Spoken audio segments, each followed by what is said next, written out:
welcome to the Good Stories Podcast. My name is Jody, back again with my brother Stephen, and excited to announce our t-shirt winners today. So I mentioned before that I found a couple Good Stories t-shirts tucked away. So we've had a drawing going, and thank you to everyone who participated. But here are our two winners. I have two. Congratulations to Karen and to Michelle. I will reach out to you and make sure to get those to you. But that was fun, and now they won't live under my bookshelf anymore. So, hooray, I hope you like them. I wear mine. Steven wears his. I like them. I think they're fun. There's a jolly dragon on the back. And they're soft. I like mine. It's very comfortable. Okay, let's also do our top 5 new download locations this week. So, we have Huntington, West Virginia, Tampa, Florida, Burnsville, Minnesota, Stevens City, Virginia, and Meridian, Idaho. So, if you're listening, thank you. We're glad you're here. And then today's story, I'm excited to talk about. It is one of the books you've probably heard of, even if you haven't read it before. It is the book Heidi by Johanna Spyri, published in 1880. And we have done some big, heavy stories lately. I thought it was time for something a little more comforting. And this book is full of things that are warm and simple without being, I think, overly sappy or trite. So I hope you enjoy it. Time for a story. Already having lost her father and mother, Heidi is raised by her aunt and grandmother. After her grandmother dies too, her aunt takes her to live with her surly grandfather high in the Swiss Alps. She loves living there with him, until one day her aunt returns to take her to a new home in Frankfurt, where she is to be the companion of a wealthy but invalid girl named Clara.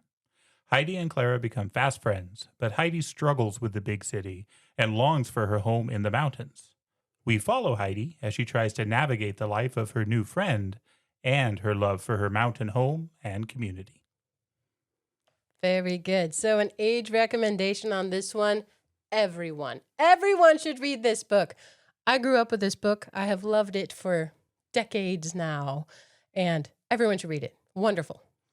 I agree. It is a fantastic book. I loved reading it, but I have a confession. This is the first time I've ever read this book. I do not know how that's possible. Do you have any idea how many times I've read it? I do, and I know this has been a beloved book by you forever. I can't explain why I've never read it. We must have had a copy around the house growing up. Absolutely. You probably had several. It never landed in my hands. For whatever reason, I never read it until this read-through. We did grow up watching the Shirley Temple movie, and so I thought I knew the story. I did not. This whole thing was surprising for me and wonderful, and I really, really enjoyed it. All right, so the spoiler alert is that we're going to go through it start to finish, and it is different than the Shirley Temple movie, which do people know Shirley Temple still? She was a little girl, actress, wonderful in the, what time frame? Black and white movies, some of them. A few of them were in color. But that movie with Shirley Temple was one of our Grandma Keck's favorites ever. Yeah, she loved it. But this story is actually dedicated to a listener. So, Heidi, this one's for you. But I'm shocked you hadn't read it, though. I am too. And I think if you had asked me, I would have thought I had read it. But no, as I was reading through it, it became clear to me that, 1, it was all new. 2, I had no idea what was about to happen. And 3, how could I not have read it before? Well, I have now, and again, enjoyed it immensely. That's how I felt about Beowulf. I thought I'd read it, and then I picked it up when we did this podcast. Like, no, I had not. I was wrong. But funny story about doing this book today is I literally got another t-shirt entry today, and I had people put in a comfort read, but specifically by name. The book included in the entry today was Heidi. And they said, I think you'd enjoy it. We do. And we're literally recording it the same day. I thought that was a very small world timing thing. Very cool. Oh, I love that. That's great. All right. So this book actually has 2 parts, although mine are printed together. Are yours printed together? Mine are printed together, and I had to kind of guess where it was split up. But I did read that it was published in 2 parts. The first one was Heidi, Her Years of Wandering and Learning, which was published in 1880. And then the second part, Heidi, How She Used What She Learned, published in 1881. And yes, Johanna Spyri, I didn't know anything about her, even though I had read this so many times. But born 1827 in Switzerland. And so part of this book is in the Swiss Alps, and then part is in Frankfurt, Germany. And I think she wrote about what she knew. I understand she was in her 40s when she actually started writing stories. Her husband and her son had passed away, and that's what she did. She kind of gave her time to charity, and she wrote wonderful, warm stories like Heidi. This story has touched many, many people, and even people like me who had never read it. Still, there's sort of a feeling about it. Oh, Heidi, that's the quintessential Swiss mountainside story. That in the beginning of Sound of Music. I mean, that's kind of what you have. The hills are alive. That's right. So my book is old. I think I got it secondhand somewhere, probably much more than secondhand. But I want to read the written inscription at the very front. It's clearly like a teen girl's handwriting or a young girl's handwriting. This book was given to me on my birthday on May 3rd, 1952. Just this old book I got secondhand. And I just think, whoever she was, I think it's cool her handwriting is still in my book. I like that too. No name associated. There's definitely different opinions on writing in books. I kind of find it fun when I find a book that somebody has written in.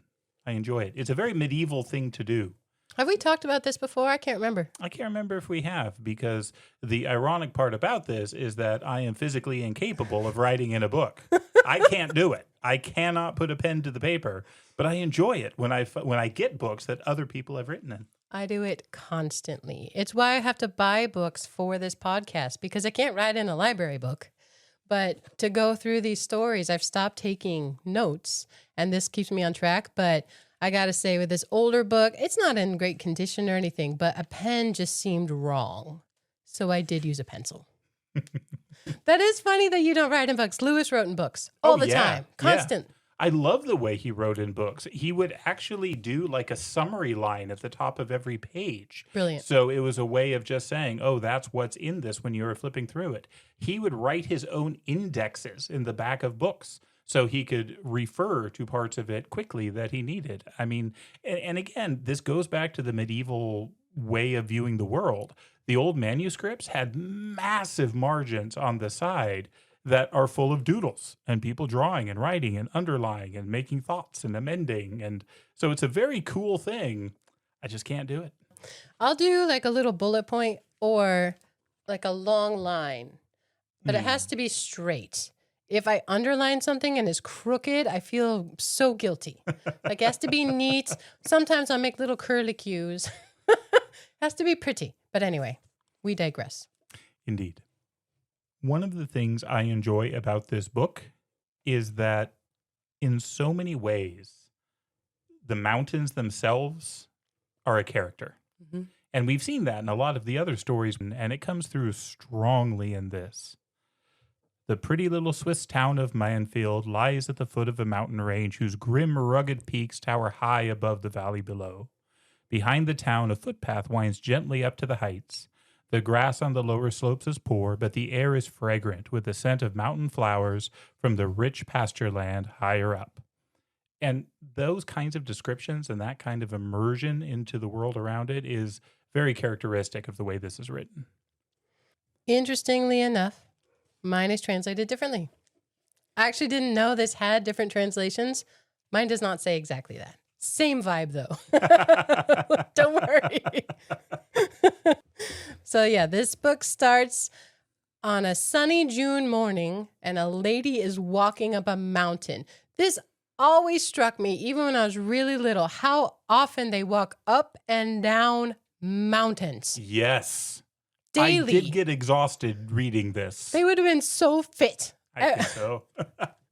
But this lady is kind of towing behind her a little girl. And this little girl is wearing way too many clothes. The description of just how many things she's wearing is hilarious. And if you have any illustrations, she's always packaged up in a shawl and a dress and an extra dress and things that are very not seasonal. Yeah, she is boiling alive as she's walking up this mountain, but she's patient and sweet, but doesn't want to be wearing all these clothes. And so, something's kind of weird here between these two. And this is a small town, this is a small area. And so, other heads are kind of poking outdoors and wondering, why is this lady walking up? And one of the townswomen basically joins her, says, I'll walk with you. But she clearly wants gossip. What is happening in this journey? Yeah, she knows the adult lady. And this is the little girl. She's little. She's not even 5 years old. This is a little girl.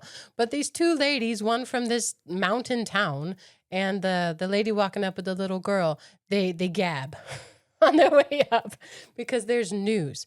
This little girl is known in that village, but she hasn't really been there before. We learned that she was orphaned. Her mom and dad passed when she was new. And this is her aunt who's towing her up the mountain. Her aunt got a job. And there's nobody else to look after this little girl.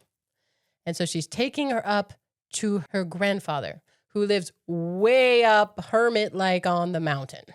Way up. To the point that he lives in the Alps. So everyone in the town just calls him Uncle Alp, because that's where he lives, up in the mountains. And the woman that approaches Dee Dee is really looking for backstory. Because what is up with Uncle Alp? They're all scared of him. He's very stern. And everybody thinks he's weird and living on his own. But he clearly has history. And this is the woman's opportunity to learn some of that history from a family member. Does yours say Uncle Alp? Does it ever say Uncle? Mine just says Uncle Alp. This will be interesting with the different translations because mine, I think, is a newer translation. So it says things like Miss and not Frau or Fraulein. It says Uncle Alp, not Alp. Yeah. So there's definitely going to be some differences between yours and mine. In my older one, and the one I read growing up, he was always the uncle, which I think it means literally uncle of the Alps. I mean, he lives way at the top, all by himself, all the time. And the descriptions of the settings, like you said, the mountains are their own character. All the setting, all the scenery, going up and up and down the mountains is its own. But as these two ladies are gossiping, they're like, "Where did the kid go? Where'd she go?" But because you're so high up, they can see really far, and they can see her. We learn her name is Heidi and that she is down playing with a goat herd, whose name is Peter. Peter the goat herd. He's a great character. The goats play a big role in this. In so many ways, reading this reminded me of, I don't know if you watch shows like, maybe like the Yankee Workshop. Oh, yeah. Or, I mean, even like some of the Great British Bake Off, or, I mean, these kind of reality shows where people are doing things, but gently. What's that restoration one you The watch? Repair Shop. Yeah, yeah. So good. And there's a garden one. It's British. Love Your Garden. They're so just good. Warm. They're comforting. And that's what this feels like, because you see each of these characters kind of pop up in their lane. And so you learn what it was to be a Swiss goat herd on the mountains and what his days consisted of. And then when we get to Uncle Alp, we'll learn things where he's like crafting tables and making cheese. And it's just pleasant and, like you say, warm to read and enjoy. Of all the characters, though, Dee Dee, however you want to say it, she is kind of the cranky one. Mm-hmm. She's got a position. She's taken care of this kid for 4 years. It's not her responsibility anymore. And it's funny when the little girl runs back up to her, when Heidi comes back up, she's like, "Where did your clothes go?" She had stripped off all those layers. She was wearing them so they didn't have to carry a bag. Yeah. And she was so hot. And she's like, "Don't need it. I'm good." Good in the sunshine. She's so happy in the sunshine. The woman, though, who is talking with Dee Dee is really kind of worried that this little girl is going to be left with Uncle Alp because, again, he doesn't have a great reputation. And some of the backstory we get here makes us worry some, too. He apparently came from a larger village where he had a fairly rich farm, but it says that he drank and gambled it away, and then he joined the army. And so he went off on a military journey to Sicily, and then came back with a son in tow. No wife, but the son in tow. And this son is who would end up being Heidi's father. The son ended up dying with his wife. And Uncle Alp was really angry about this and did not get along with the people in the village, did not get along with the pastor of the village. And so he basically said, later, I'm going to go up into the mountains. And he refused to be a part of the community. And so everyone is really concerned, and certainly this lady is concerned that this little girl is going to be delivered to this monster. There's no way he can take care of her. Yeah, this lady's name is Barble, if you were wondering. And she says, now you're going to give the child to the old man up there? I'm surprised that you should think of such a thing, Deet. Like, this is not the place that anyone would think is good for a child. He's an old, angry man who broke with his family. And how in any way would that be a good thing for this kid? But Deet says, no, I've done my time. It's at least for now, she'll be okay. Yeah, mine translates it, well, what else can I do? Demanded Dee Dee angrily. I've done my best for her all these years, but obviously I can't saddle myself with a 5-year-old child on this job. Look, we're halfway up to Uncle's now. So the geography of this, as I'm understanding it, and again, this is my first read. You have this little village called Dorfley. You have Uncle Alp living way up in the mountains, and then kind of halfway in between, you have the hut where Peter the goat herd lives. Peter is not an orphan, but almost. He lives in this little hut with his mother and his grandmother. And his job basically is to take the goats to better pasture. And so all the goats of Dorfley, everyone's goats, they all know Peter the goat herd, and he collects them and takes them up and then brings them down. Yep, part way up from the tiny town, but still outside the town. But it says, I'll just read it. Here dwelt the young goatherd Peter, the 11-year-old boy who every morning went down to Dorfley to get the goats and drive them up on the Alm, that's the mountains, to feed till evening on the short, nourishing herbs. I like the herbs. The quality of the herbs is important, which makes sense, especially if goats are your livelihood. Then Peter would hurry down a mountain with these light-footed animals, give a shrill whistle, and then everybody comes and collects their goats. It says all through the summer, this was the only time in the day when Peter associated with his fellow beings. The rest of the time, he lived alone with his goats. So yeah, he has a mother at home, a blind grandmother at home, but there's no man of the house there. And you learn really quick, it's not a nice place to live, but Peter spent his summer out on the mountains by himself. Peter has more interaction with Uncle Alp, I think, than anyone else, though, because Uncle Alp has goats that Peter watches. And Peter wants to see what's about to happen when this little girl gets dropped off with this grumpy old man. So he's watching from a distance, well, it's but funny. Watching. The aunt gives him a job. She's like, great, you can carry the stuff. But he's so interested, he's willing. Okay, he's got a job. This is Heidi's grandfather they're going to see. But they walk up. Deet says, I wish you good morning, Uncle. I have brought Tobias and Adelaide's child to you. You will hardly know her, for you haven't seen her since she was a year old. And he's curt. Mine says curtly, what can the child do here with me? And he actually kicks Peter out, which I think is funny. He's here, take your goats and go. So he doesn't get to watch. Yeah, he asks, what am I supposed to do with her? And Dee Dee, though, is equally curt.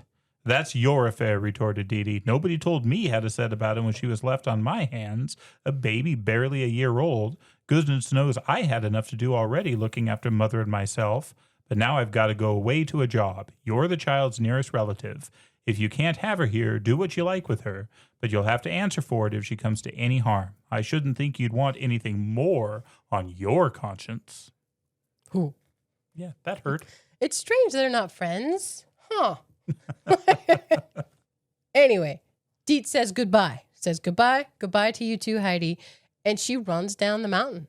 And in town, people are like, where did the little girl go? This is a tiny town. They all saw them go up. There's no way back down except through town. And she says, up with the Alm Uncle. Up with the Alm Uncle. Gotta go by. She's catching a train in the town over. Well, and her conscience is pricking her, and she's worried that the others will talk her into going back up to get Heidi. But nope, she's made her decision, and so she flies through the town so no one can talk her out of it, and to the train she goes. Chapter 2 says, at the grandfather's. So we've already seen Heidi interact with Peter a little bit. Enough where once she'd stripped off way too many extra clothes and she could run around all free, she's full of questions. She's interested in everything. She's interested in the goats and the mountains and where they're going, what he's doing. But this scene of her meeting her grandfather is wonderful. She stands and she looks. She doesn't immediately do anything. This little girl doesn't pepper him with questions, doesn't try to give him a hug, nothing like that. She looks around. She notices the goat shed. There's all these things to see. She's never experienced this before, and she is struck constantly, even at the young age of 4, how beautiful it is. He lives on an alm in the Alps in summertime. It's gorgeous. And I enjoy the grandfather's reactions to her because he's sitting on like his one bench, just watching her smoking. And he asks her, wear your clothes or bring your clothes over. And she says, well, I won't need them anymore. I want to run like the goats do, which you can't do with all those clothes. And I love his response. She's no fool. Mine says she's not lacking in brains. But the first words he says to her are, what do you want to do? I mean, what a question to give to a kid. That's how what do you want to do? For this old man who's been alone to suddenly have this small companion. You tell me. And she says, I want to see what you have in the hut. And they go inside and she explores this tiny hut like it's a wonderland. Each little thing she marvels at. Clearly he's made the table. He's made his one chair, his stool.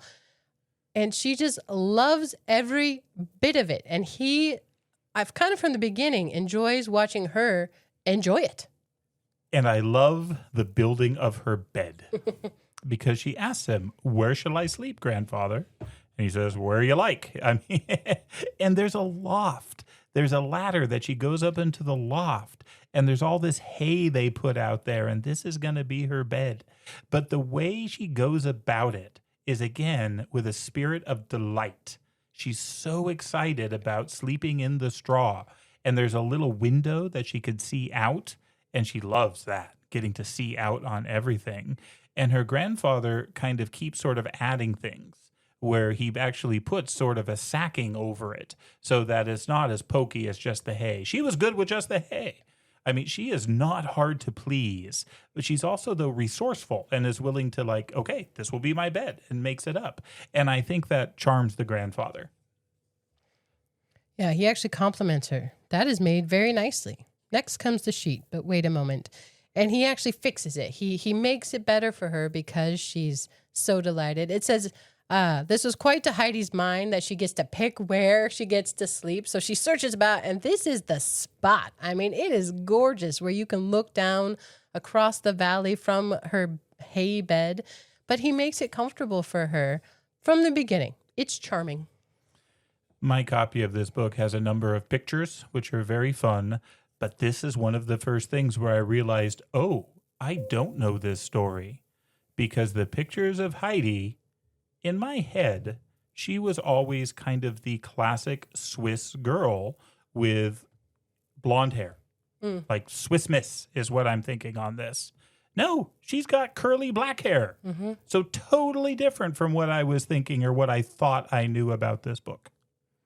Well, she loves her bed so much, and the blanket he gives her, that's a wonderful blanket. My whole bed's lovely. I wish it was bedtime now so that I could get in it. And his response, I think we might have something to eat first, don't you? And this one really struck me because it says later in the paragraph that she had eaten nothing all day except a piece of bread and a cup of weak coffee before setting out on her long journey. So, 2 things. 1, that's not very much to sustain this little girl on a long journey. And 2, we are children. She's not 5 yet and she's drinking coffee. Very different world. It's true. Well, and even how he makes their dinner. Very different world. There's a kettle on an arm to put over the fireplace. He toasts cheese. Again, I have read this so many times, that image of him with a pronged fork toasting cheese, because Sad to say, I've experienced people who roast a marshmallow wrong and they just char the thing or it falls off. Can you imagine doing a chunk of cheese? You'd have to be so careful to brown it, make it warm, but not make it melt and drip. Oh, I can imagine it, and I'm enjoying the imagination. I don't think I could do it. I think you'd have to be patient. You'd have to be patient. Yeah. And this, I'm assuming, is all goat cheese because there's only goats. He's got his 2 goats here. And so I enjoy goat cheese. So, yes, this seems pleasant. He lives so far up there, he really subsists mostly on his own. And he has 2 goats. And yeah, the goat's milk, he makes cheese. He makes cheese, and I do think he sells it at a different town. Not the one where everybody knows him and hates him. Yeah, there's a scene later where he travels to do that, and that's where he buys bread and meat and other things like that he needs. So he's actually pretty well off. I mean, he does fine for where he is. And so the amount of food in terms of bread and cheese he provides to Heidi is a lot of food for her. She never finishes it. Mm-hmm. He always offers her more than she could eat. And then goat's milk plays a huge role in this as well. Now, I have had goat cheese and enjoy it. I have never had goat's milk. Have you had goat's milk? Not plain.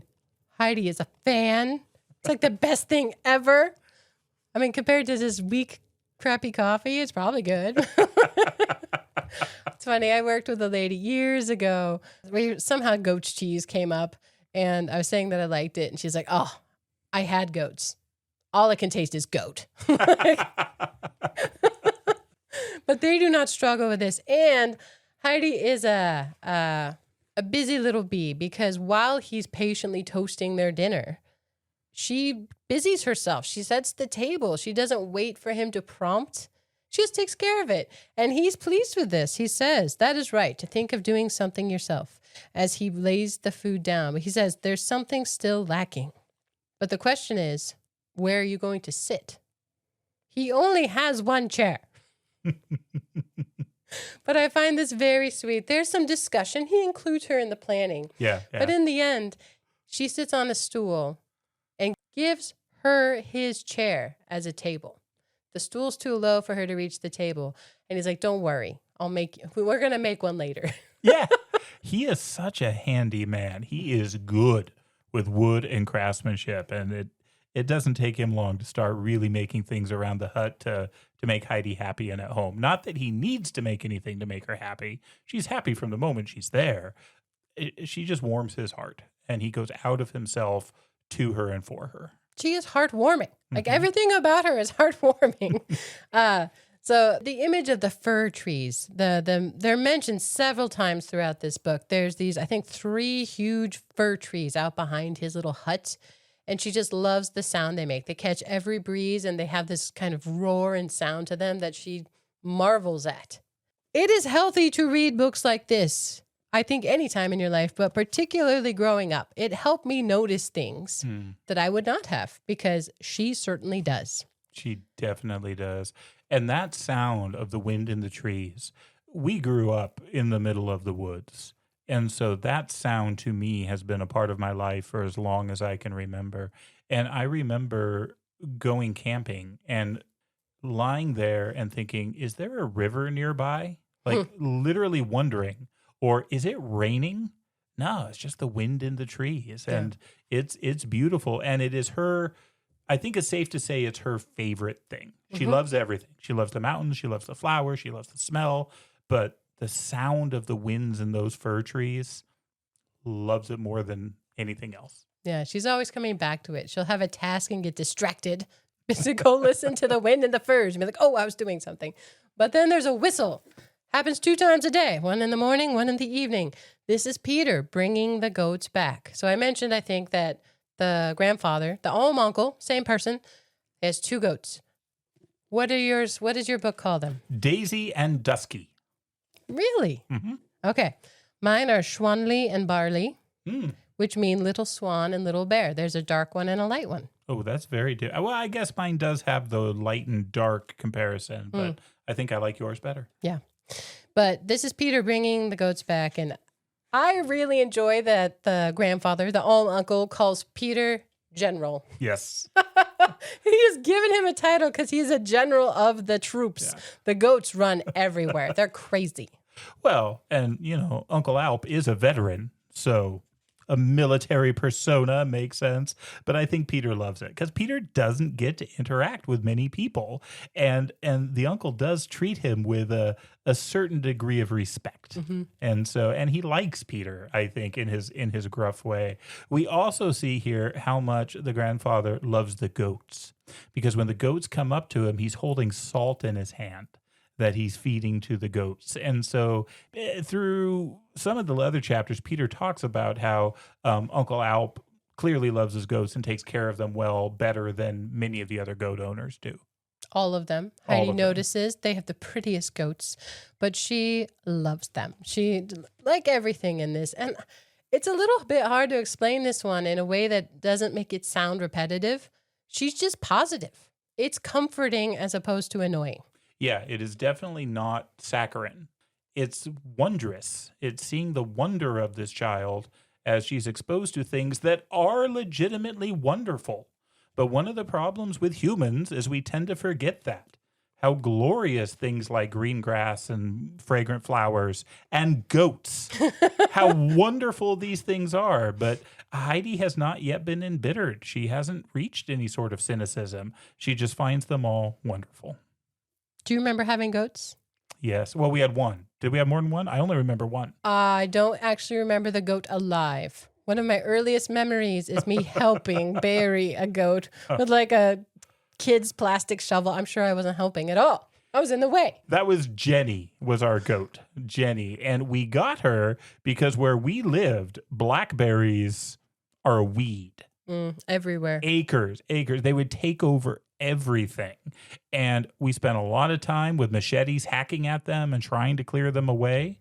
But then we found if you tether a goat, problem solved. Yeah, goats really do eat everything, as far as I can tell. We did not milk her. No goat cheese. Well, no goat milk. You'd have to be a mama goat. Yeah, that was not a thing. She was a blackberry disposal unit. And so good at it. She was. I don't remember that part. I was little. Anyway, it's bedtime on the Alm. And I like Alm actually very much. I find it lovely. I know they are the Alps, but the Alm is just, there's a romanticism to it for me. But it says she falls asleep immediately in her sweet smelling bed. And in the middle of the night, there's a storm. And the grandfather actually gets up. He wonders if she'd be afraid. And it says, he climbed the ladder and went to Heidi's bedside. The moon outside shone brightly in the sky for a moment and then disappeared behind the driving clouds, and everything grew dark. Then the moonlight came again, brightly through the round opening, and fell directly on Heidi's couch.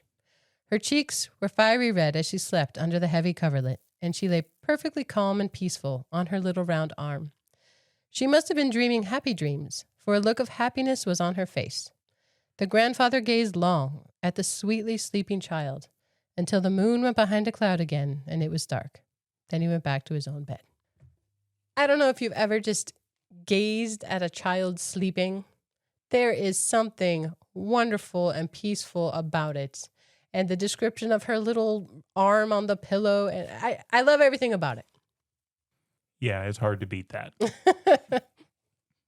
She's yes, so sweet. You are correct. I have nothing to amend. The next day, though, is exciting because the next day is a day with the goats. Because Heidi wants to see and do everything. And the thing to do here is to follow along with Peter as he's taking care of the goats. And so she's going to do it, and her grandfather gives her permission to do it as well. He says, but first wash and be clean, or else the sun will laugh at you when it is shining so brightly up there and sees that you are dirty. See, everything is ready for you. He has a tub for her to wash, and she scrubs herself so hard. She takes this very much to heart that she's all beet red coming out. But there is a quick mention of her life up till now. So Deed had been working. Her aunt had been working for the most part. And so she'd been with this grandmother who'd recently passed. It says she was old and kind of sour and quiet, and they certainly didn't live on a beautiful mountain. So she lived a very small life up to now. And again, she's only 4. She'd have narrow experiences anyway. But this is just this huge horizon welcoming her, and she gets to go play with goats.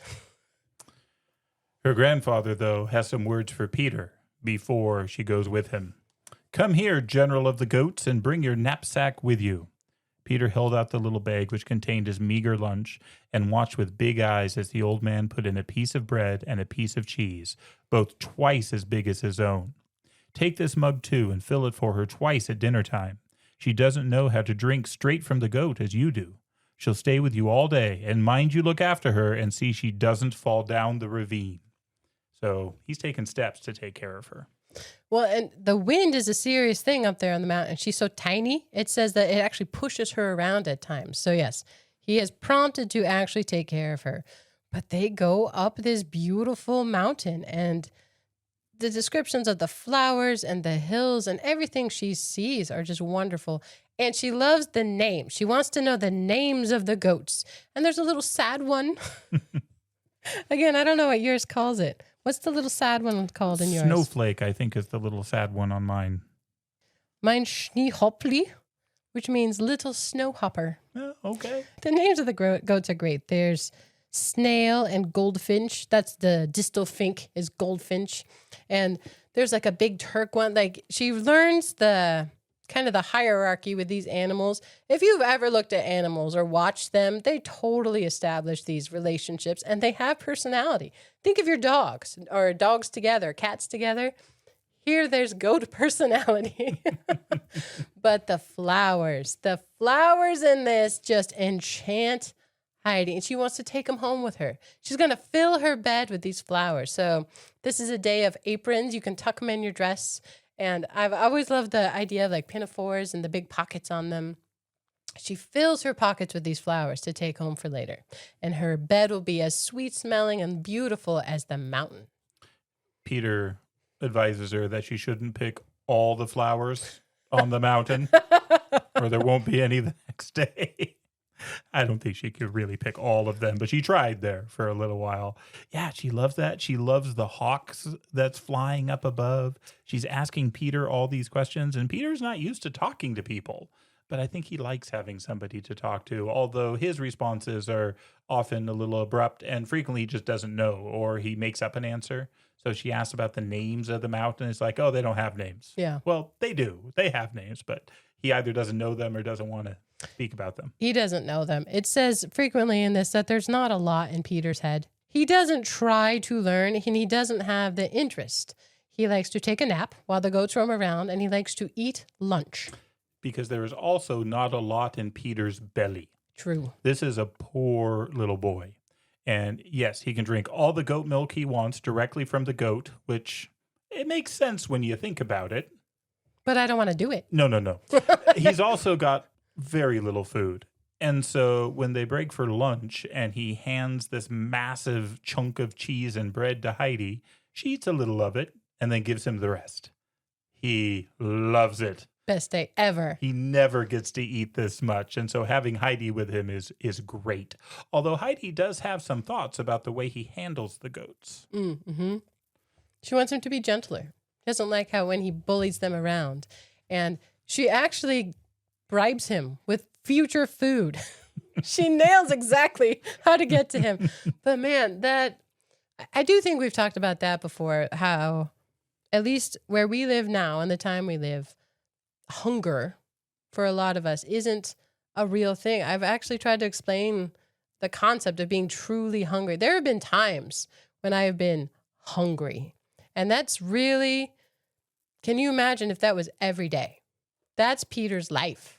It says he'd never had so much food. He's 11 and he'd never had such a portion as he does on this day. But yes, he is scolded and entreated to be gentler with his flock, with his troops, and Heidi will give him future food. I think one of my favorite parts about this Day of the Goats, though, is the end of the day. It was getting late, and the setting sun spread a wonderful golden glow over the grass and the flowers, and the high peaks shone and sparkled. Heidi sat for a while, quietly enjoying the beautiful scene. Then all at once she jumped up, crying, "Peter, Peter, a fire, a fire!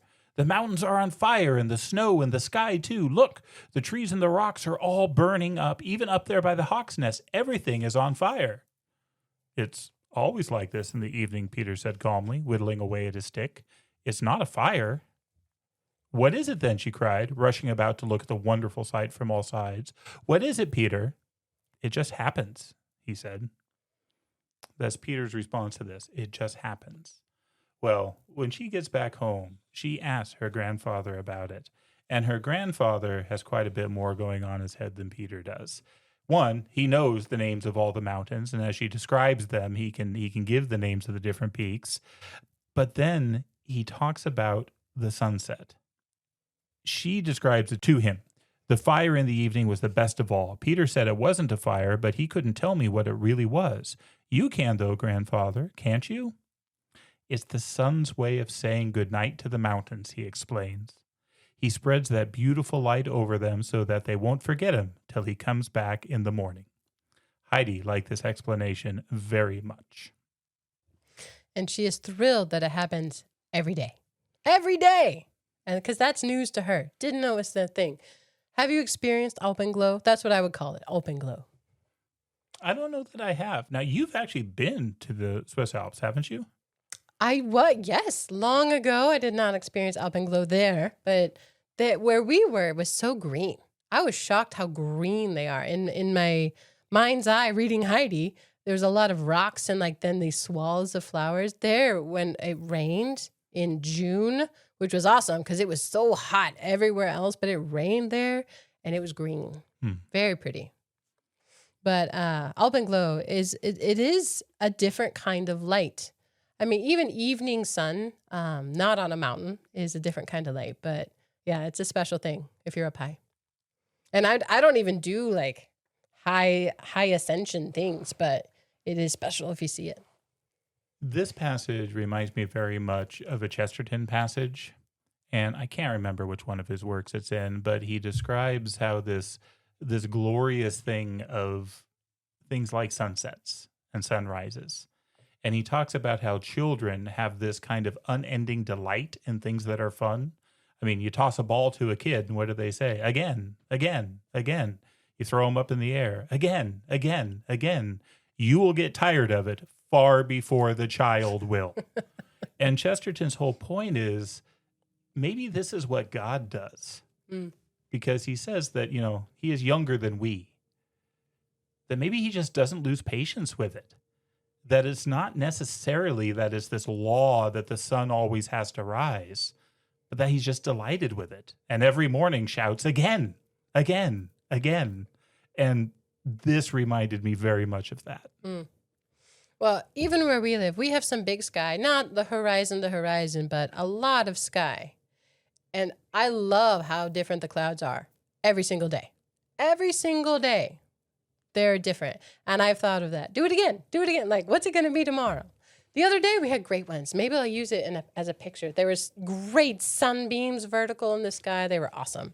Anyway, we digress again.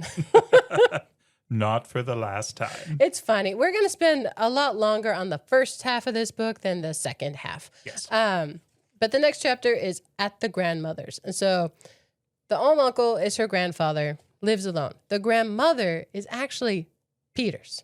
Peter's grandma is blind and not well, and they live in a run-down hut on the extreme side of a mountain. It's a hard time for them, and they have very little. And the time is passing.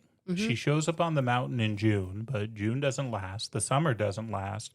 The fall doesn't last, and it becomes winter in the mountains. And so it's cold. It's snowy. Now, she loves this. This is just something else to delight her in the hut. But it also means that Peter isn't bringing the goats up every day anymore. And at one point, he does actually come up to grandfather's hut, and grandfather makes some comment like, you're chewing your pencil? Yeah, it says, "Well, General, how are you?" asked the grandfather.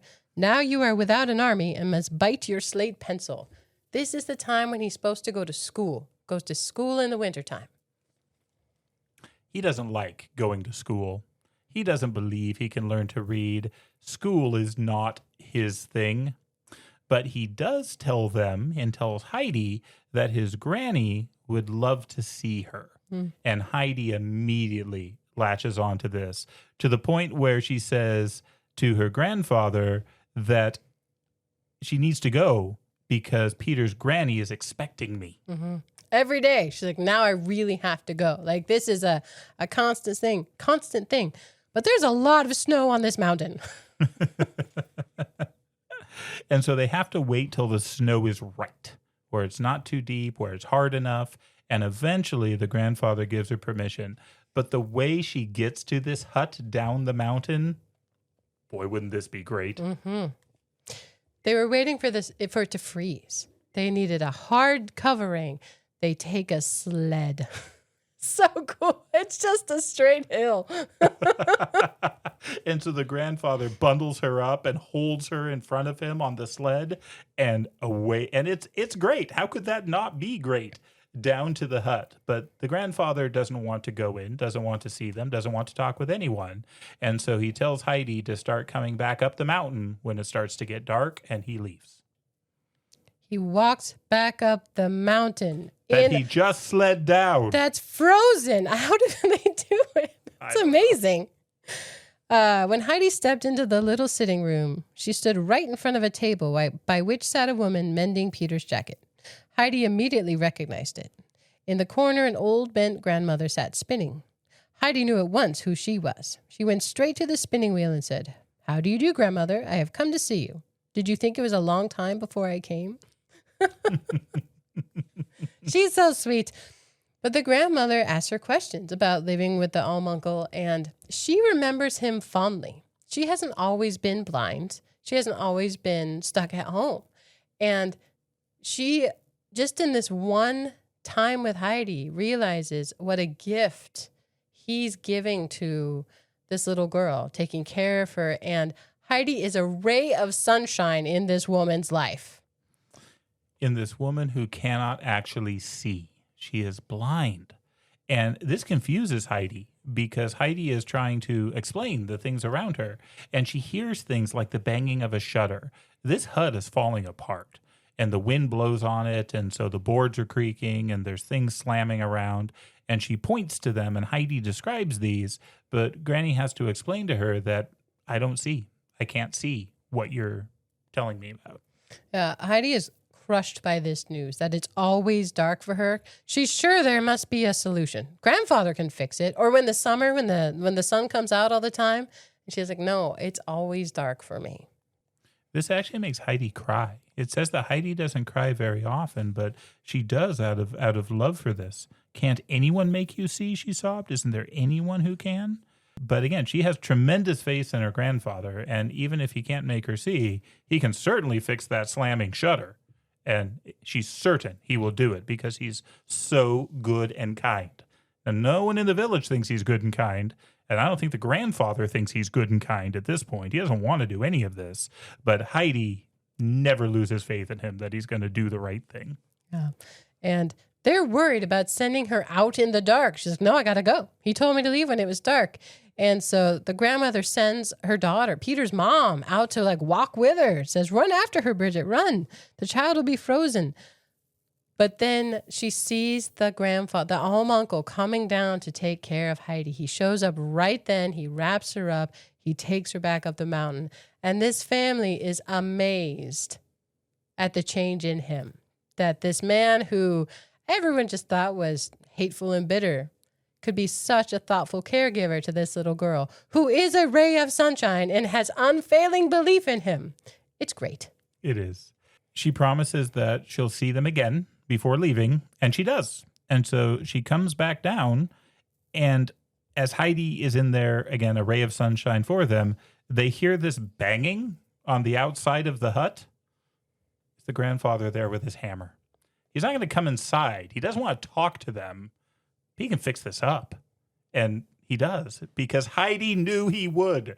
And there's just no way he's going to let Heidi down.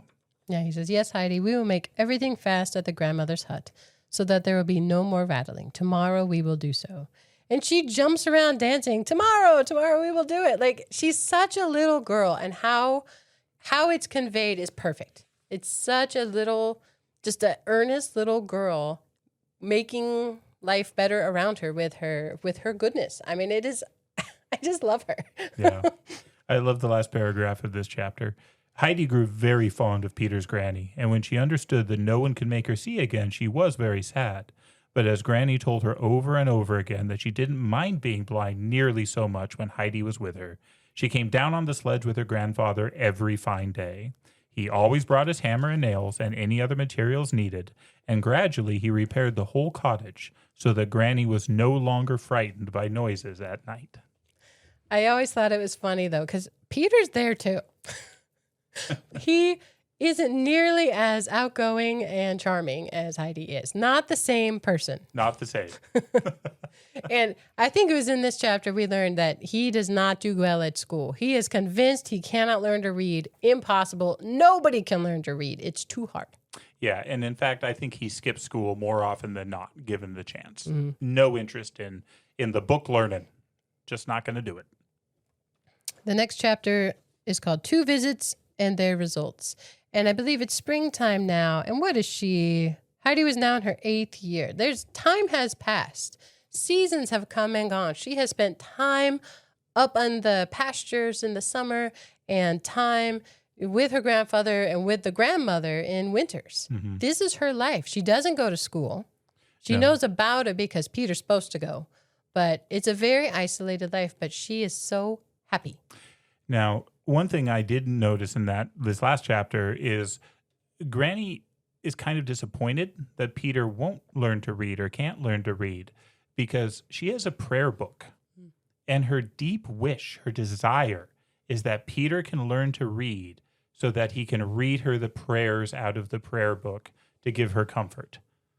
And so that will come up again later.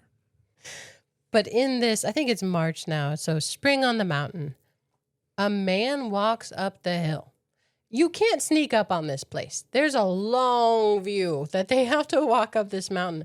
But it's a pastor. It says it was the old pastor from Dorfley who had known the uncle well years before when he still lived in the valley and was one of his neighbors. He, the pastor, steps into the hut, went up to the old man who's bending over a wood carving and said, "Good morning, neighbor." The grandfather jumps. Don't scare me.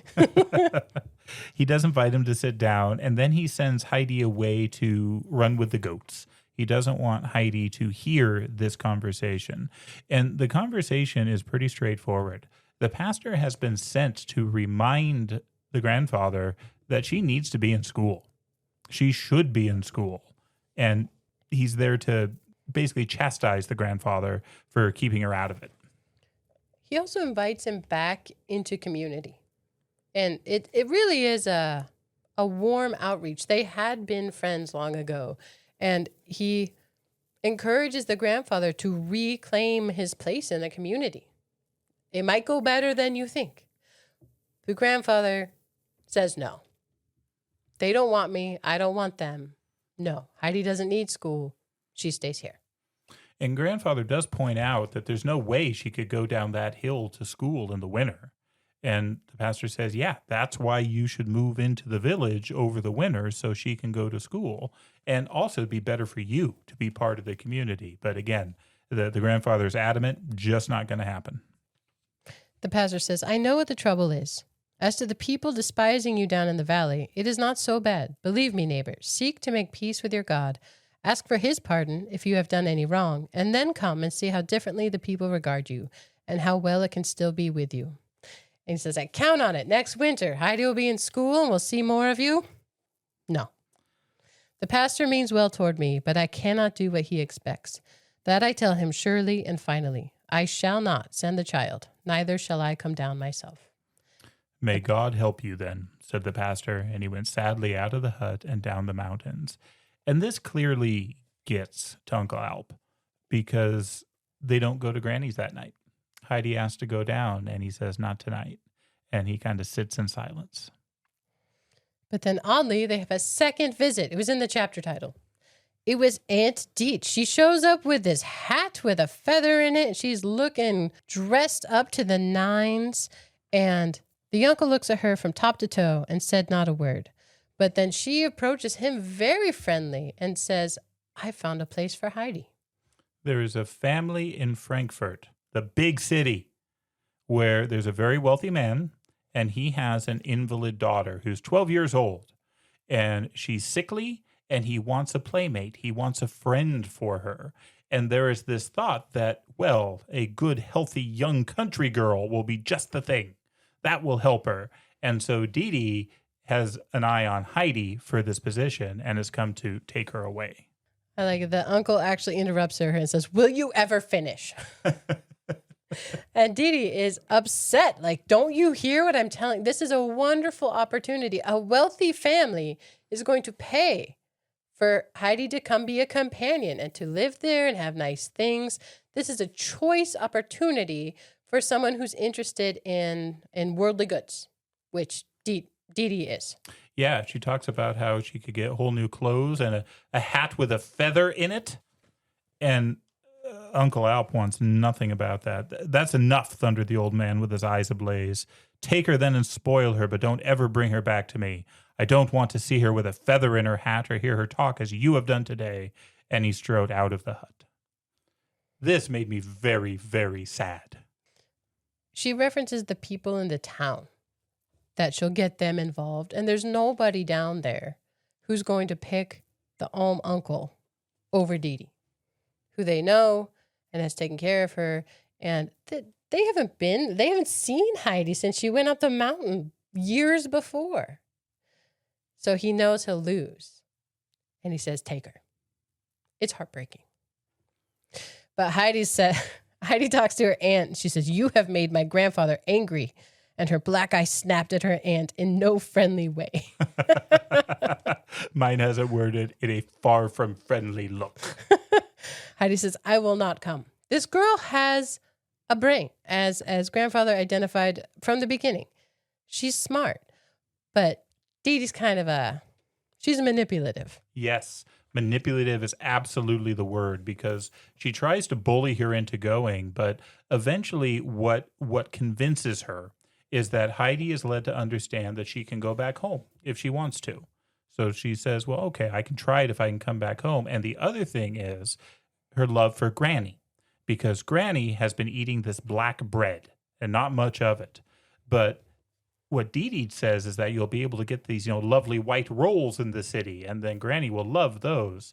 And so Heidi is going to get better food for the Granny with the understanding that she can come back when she wants. And she gets bundled off and away they go. It says then that Heidi is pulling her aunt behind her. And so as they go through this town, the people comment, look how much she wants to get away.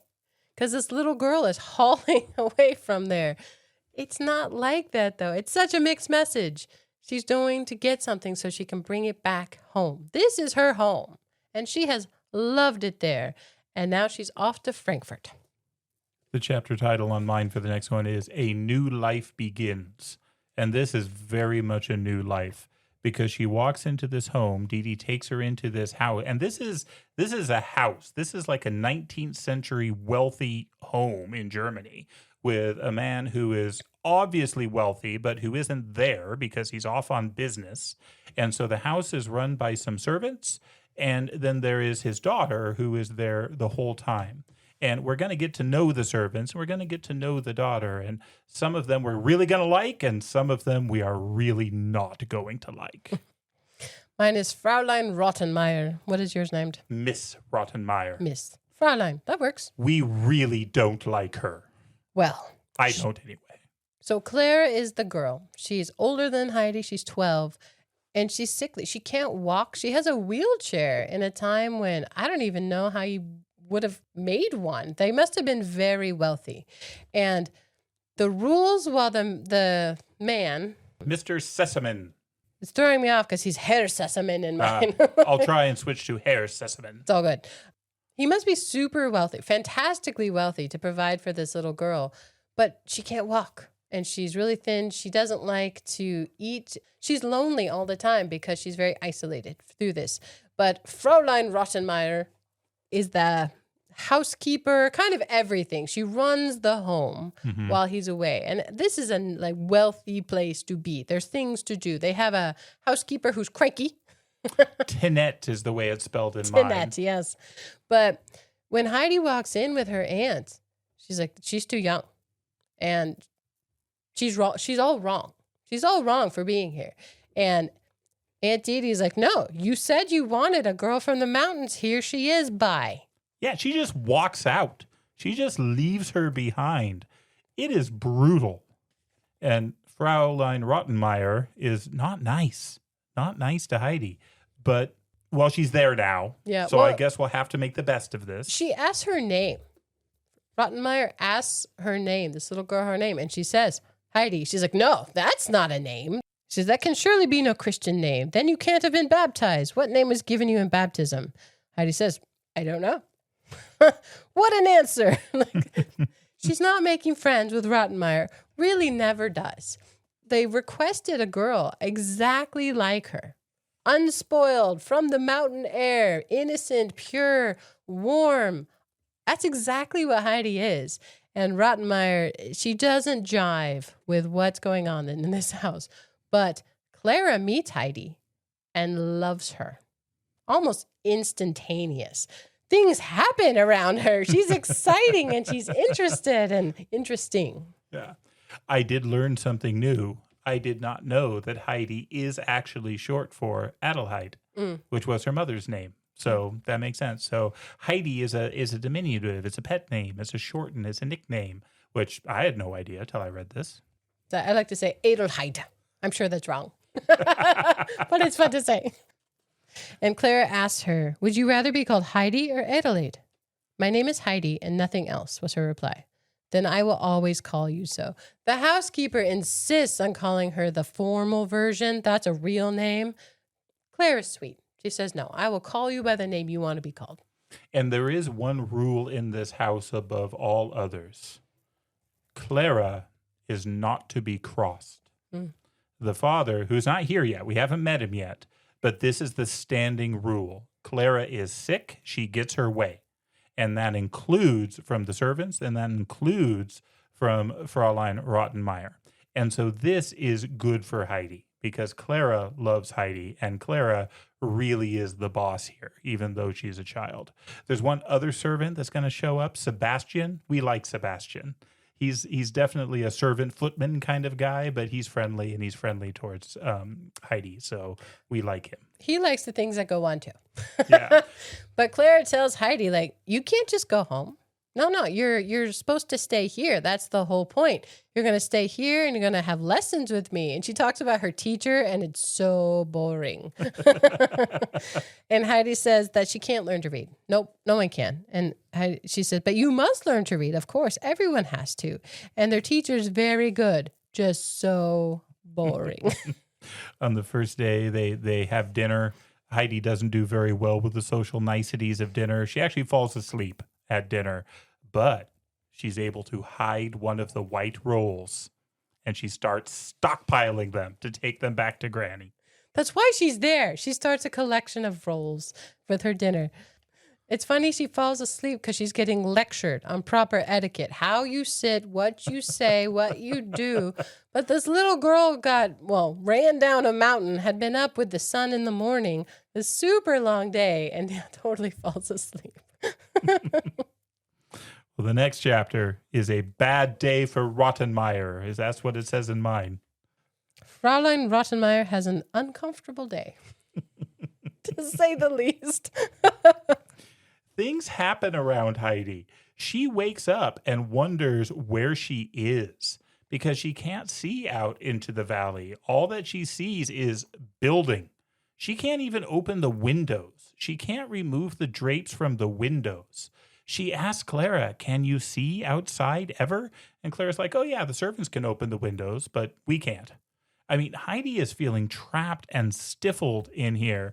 And she gets to meet the tutor, Mr. Usher. It does not go well, as one would expect. That is not his name in mine, but we'll go with it. What is it in yours? That's more pronounceable. Herr Kandidat. Oh, okay. I'm sure I said that wrong. But as I mentioned, I write in books. I wrote caged. She wakes up in this room that is not her bedroom that she loves at home. And she knows there's windows. She can't look out. And she goes back and forth like a bird stuck in a cage. She can't see out. At one point, she's running, trying to see outside, and she pulls like a tablecloth off of a writing table. And so ink and books and everything fly everywhere. Again, Clara loves all this. Exciting things are happening. But Fraulein Rottmeier does not like any of it because it's making a mess. It's making a ruckus. It's a disturbance. And Heidi is clearly not happy and is not fitting in. She's happy with Clara. She likes Clara, but not fitting in well in the home. Well, and she hears a noise outside and somehow manages to get out the front door because she heard the fir trees. Her fir trees. She heard the sound in the trees above. But she's on the street and there are no trees. It was a carriage going by that had kind of a similar rumble, and she gets in trouble big time for going outside. She ends up going out again, though. I mean, she keeps sort of sneaking out or finding and it's not sneaking. That's the wrong way to say it. She's just trying to see things, and she's trying to find a tree. She's trying to find grass. She's trying to find something that can make her feel at home and quiet. And she's not finding it anywhere, but she gets out into the street, and what she finds is a little boy with a hurdy-gurdy, one of those little musical organs, and he's got a tortoise with him, and she asks him, I need to see the valley. Because she comes from a valley where you could go up on these heights and see for as far as you wanted. She needs to know the lay of the land. And his recommendation is, well, you can't really do that here unless you go up a church steeple. And so she looks for this high church steeple, and she talks him into helping her go there and then trying to get back to the house again. Yeah, but the kid's like, what do you give me? She's like, what do you want? She doesn't have anything. He says, money, 4 pennies. She's like, oh, I don't have any money, but Clara does. So would you show me? So she promises that he'll get money if he shows her the way. And they end up at this church tower. She rings the bell, and this old cranky man thinks they're just kids pulling pranks. But she's so earnest in her face. He does take pity on her, takes her up this tower so she can see. And she is so disappointed. Just more buildings. Yeah, the line in mine is, it isn't a bit what I expected. And this makes that man think that, well, I was right? I thought as much. What does a little thing like you know about views? Come along now and don't ring any more tower bells. And so down the stairs she goes. Now, it's not all bad, because down at the bottom, she discovers somebody giving away kittens. It's the man who took her up the church tower. He has a basket of kittens, and the mama cat is cranky. But Heidi is thrilled with these kittens. He's like, well, you can have one. You can have them all. They make a deal. He's like, tell me where to take them. And she must know the name, or she describes the building perhaps. Like, everybody knows the Sessamans. Everybody knows what their house looks like. It's a big deal in this town. He's like, okay, I'll bring them to you. But in the meantime, here's one for each pocket. That's right. Her pockets come into play. And she is so happy to have living things. She's so happy to have these kittens with her. And she ends up back at the house. I forgot something earlier that I have to say. On the mountain, when she was collecting the flowers and putting them in her pockets, she was so excited to put them in her bed, in her hay bed, and just have it beautiful. They turn brown when she pulls them out at home. And this was a lesson. The grandfather tells her, like, things have to stay in certain places to live. And she's like, okay, I won't pick them anymore again. She has this understanding, like, that's where they belong. And I think that's so much what this whole season is for Heidi. She doesn't belong here, but the kittens are wonderful. But when she gets back, man, Rottenmeier's so angry. And then this little boy rings the bell and demands money. And he comes inside and starts playing his hurdy-gurdy. And there's a turtle, this tortoise he carries with him. This is an uncomfortable day for Rottenmeier. I do like that Sebastian pays the kid. He's like, thank you. He thinks this is all great. He hands, the 4 pence to the kid. And then he says, I'll take care of the kittens. And so to Fraulein Rottenmeier, there's a concept he's going to get rid of him, but he kind of winks to the girls because Clara loves the kittens too. And nope, they're going to go in the attic. And so Sebastian finds a place where he can hide them.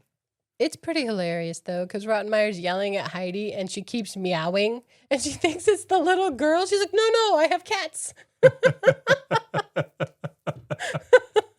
But But yes, the kittens are saved. Hooray. So this is the point in the book.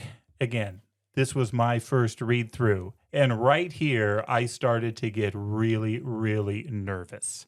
Because if this was a book written today, this was going to go dark fast. Even if you knew it was going to be a happy ending, you would know that Heidi was going to get home. This would have been a miserable time. I mean, she would have been probably beaten by the house mom there. I mean, I was getting ready for this poor little wonderful bright girl to go through just horrific, hellish times in this home. And I can say I was delighted beyond measure to find that that's not what happened. Now, she's not happy in this home. Clearly, this is not where she belongs, but it doesn't drag you through that.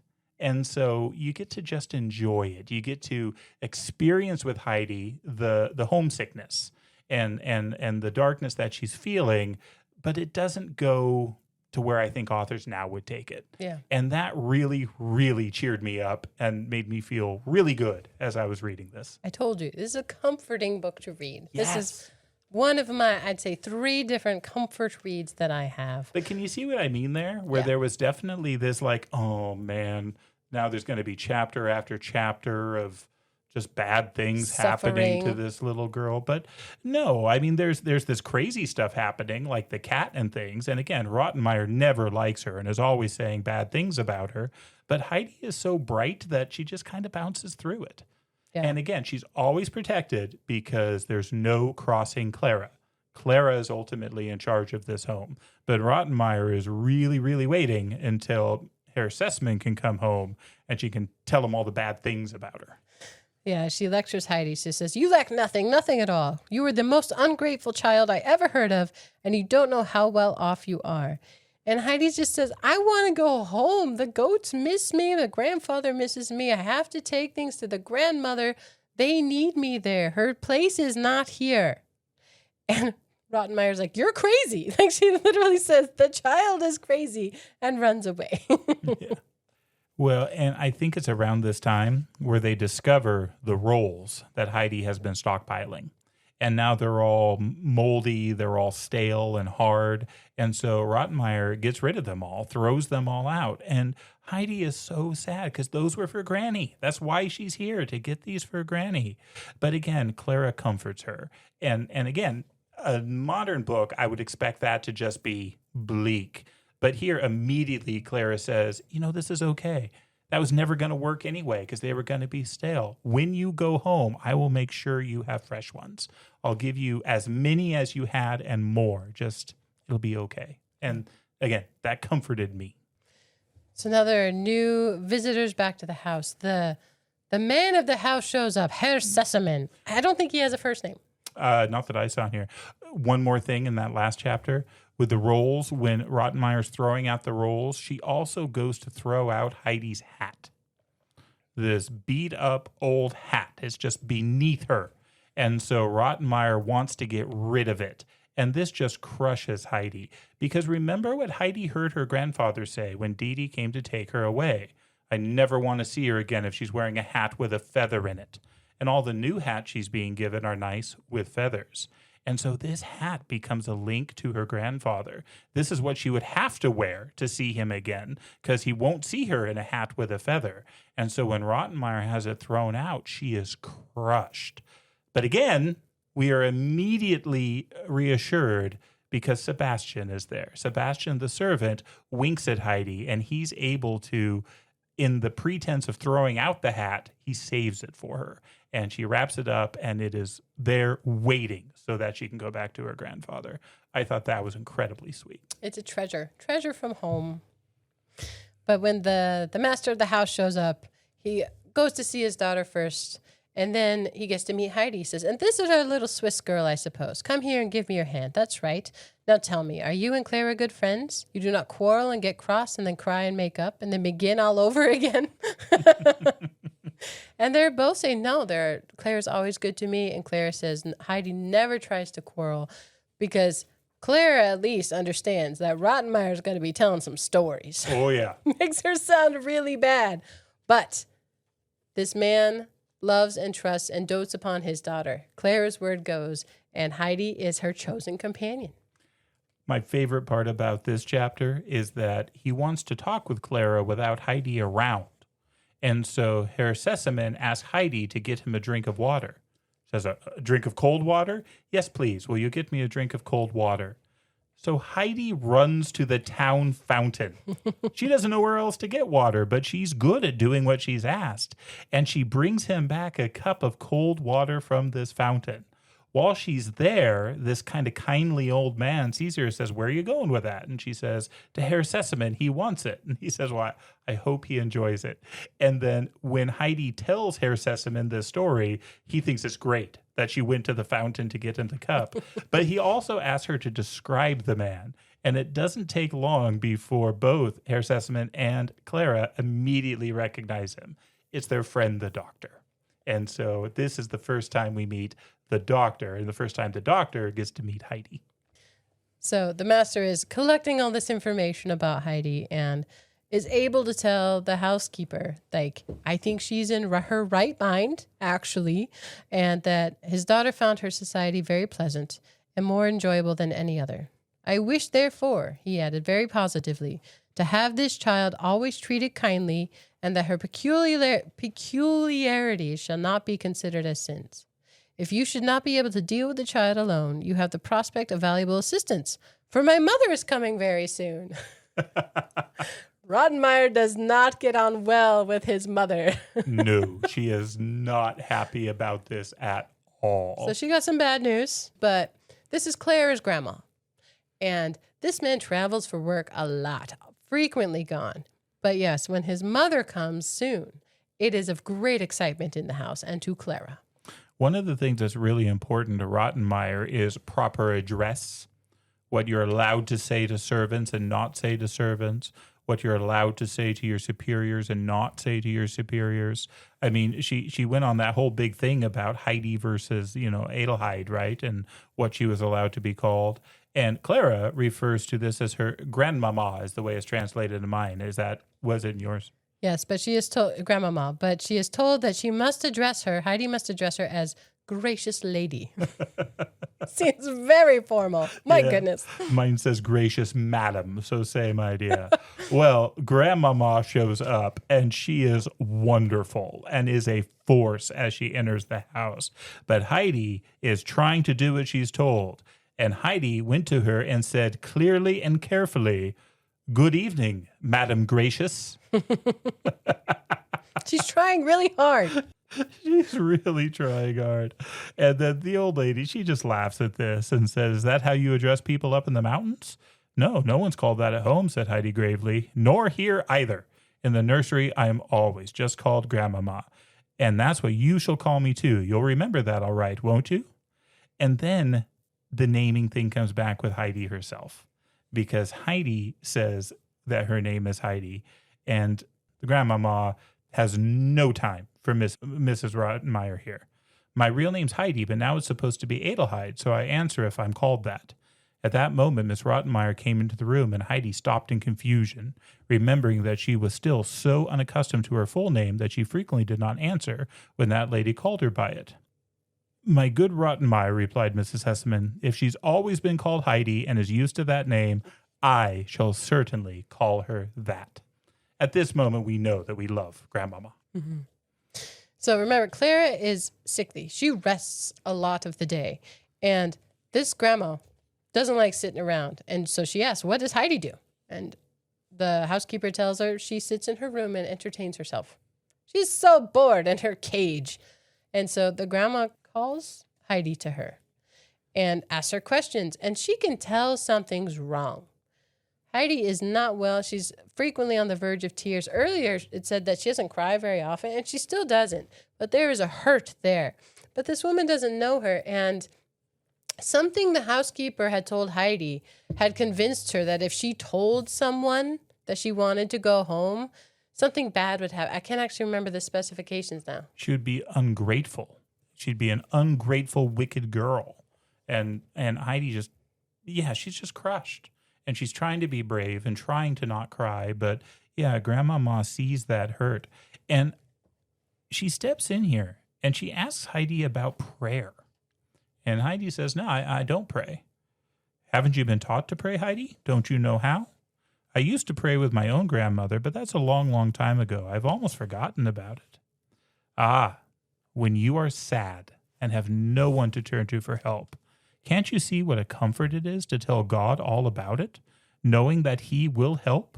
Believe me, he always finds some way of making us happy again. Heidi's eyes brightened. May I tell him everything? Really? Everything? She asked. Yes, everything. Heidi slipped her hand out of the old lady's. May I go now? She asked. Of course, child. She ran to her own room, sat down on her stool, and folded her hands. Then she poured out all her troubles to God and begged him to help her to get home to her grandfather. Here's where it talks about why she won't tell anybody. She won't tell the grandma, who seems very kind, but she won't tell her that she wants to go home. It says, since the day when Heidi had wanted to go home and Rottenmeier had scolded her on the steps and told her how naughty and ungrateful she had shown herself by wishing to run away, a change had taken place in the child. She had the idea that she could not go home if she wished, as her aunt had told her, but that she must stay in Frankfurt for a long, long time, perhaps forever. So she dares tell no one that she wants to go home because she doesn't want to make them mad. She doesn't like making Rottenmeier mad, but she's really good at it. Just happens, always putting her foot wrong. But here she won't share that. But this comfort of being able to go express her wish, to pour her heart out to God, is such a gift to Heidi. It's beautiful. Yeah. And there will be more of such scenes. Yeah. The other thing the grandma does is pull out a book, because Heidi keeps having lessons with the boring teacher and has made no progress. Zero. And the grandmother's surprised. Like, she seems smart enough. Why not? So she pulls out this beautiful book, alphabet book, and basically asked Heidi the question, like, why haven't you made any progress? And Heidi says, nope, I can't. Peter told me. Nobody can learn to read. It's just not possible. Grandmama is not going to have that, though. She expresses doubt that Peter should be the final authority on this. Well, she shows this beautiful picture book with all these different stories, and there's one with a shepherd that Heidi loves the pictures, and Grandmama tells her that if she learns to read, she can have this book. She can keep it for her very, very own, which is amazing. And Heidi, who is a smart little girl, she does learn to read, and it happens almost immediately that she's able to read the book, and then she gets it. And I really enjoy the story that Heidi loves out of this book. Her favorite story, which she constantly reread, was about the shepherd whose picture had brought the tears to her eyes when she first saw it. Now she knew it showed him happily tending his father's sheep and goats in sunny meadows like those on the mountain. In the next picture, he had left his good home and was minding a stranger's pigs in a foreign land. Here the sun was not shining, and the countryside was gray and misty. The young man looked pale and thin in that picture, for he had nothing but scraps to eat. The last one showed his old father running with outstretched arms to greet him as he returned home, sorrowful and in rags. It's the story of the prodigal son. But the way the pictures are in it, it reminds her of home, too. And it's just, it's beautiful. So good. I actually do find this book funny, where the teacher that Clara said is so boring, he gets to have a conversation with the grandma. And even how he's written is boring. You're like, oh my gosh, it's this long paragraph. I don't even want to read it to you. No, when he's talking with Herr Sesemann, he goes on and on without ever actually saying anything. It's very droning, but it's written in here, and you're like, oh my gosh, I see what she means. Totally. And yeah, he is shocked how quickly Heidi learns to read, because he had given up. She couldn't do it. And then, like, overnight, just with this one encouragement, she reads wonderfully, and she loves that book. And she earns that book. It's beautiful. But Heidi is still homesick. And Grandmama continues to see the pain and the hurt in her. And one day she asked her, my dear, tell me why you're not happy. Is it still the same trouble? Heidi nodded. Did you tell God about it? Yes. And did you pray to him every day to make you happy again? No, not anymore. Sorry to hear that. Why have you stopped? It's no use, Heidi told her. God didn't hear me, and I dare say that if all the people in Frankfurt pray for things at the same time, he can't notice everybody, and I'm sure he didn't hear me. Why are you so sure? I prayed the same prayer every day for a long time, and nothing happened. And now we are going to get a master class on prayer. It isn't quite like that, Heidi. God is a loving Father to us all and knows what is good for us. If we ask for something that isn't right for us to have, he won't give it to us. But in his own good time, if we go on praying and trust in him, he'll find us something better. You can be sure it's not that he didn't hear your prayer, for he can listen to everybody at once. That's part of the wonder of it. You must have asked for something he thought you ought not to have at present, and probably said to himself, Heidi's prayer shall be answered, but only at the right moment so that she will really be happy. If I answer it now, perhaps later on she'll wish he hadn't asked for it, because things may not turn out as she expects. He has been watching over you all this time. Never doubt that. But you have stopped praying, and that showed you did not really believe in him. If you go on like that, God will let you go your own way. Then if things go wrong and you complain, then there's no one to help you. You will really have only yourself to blame, because you will have turned your back on the one person who could really help you. Do you want that to happen, Heidi? Or will you go now at once and ask God to forgive you and help you to find more faith, to help you to go on praying every day and to trust him to make things come right for you in the end? I think there is so much wisdom in that paragraph.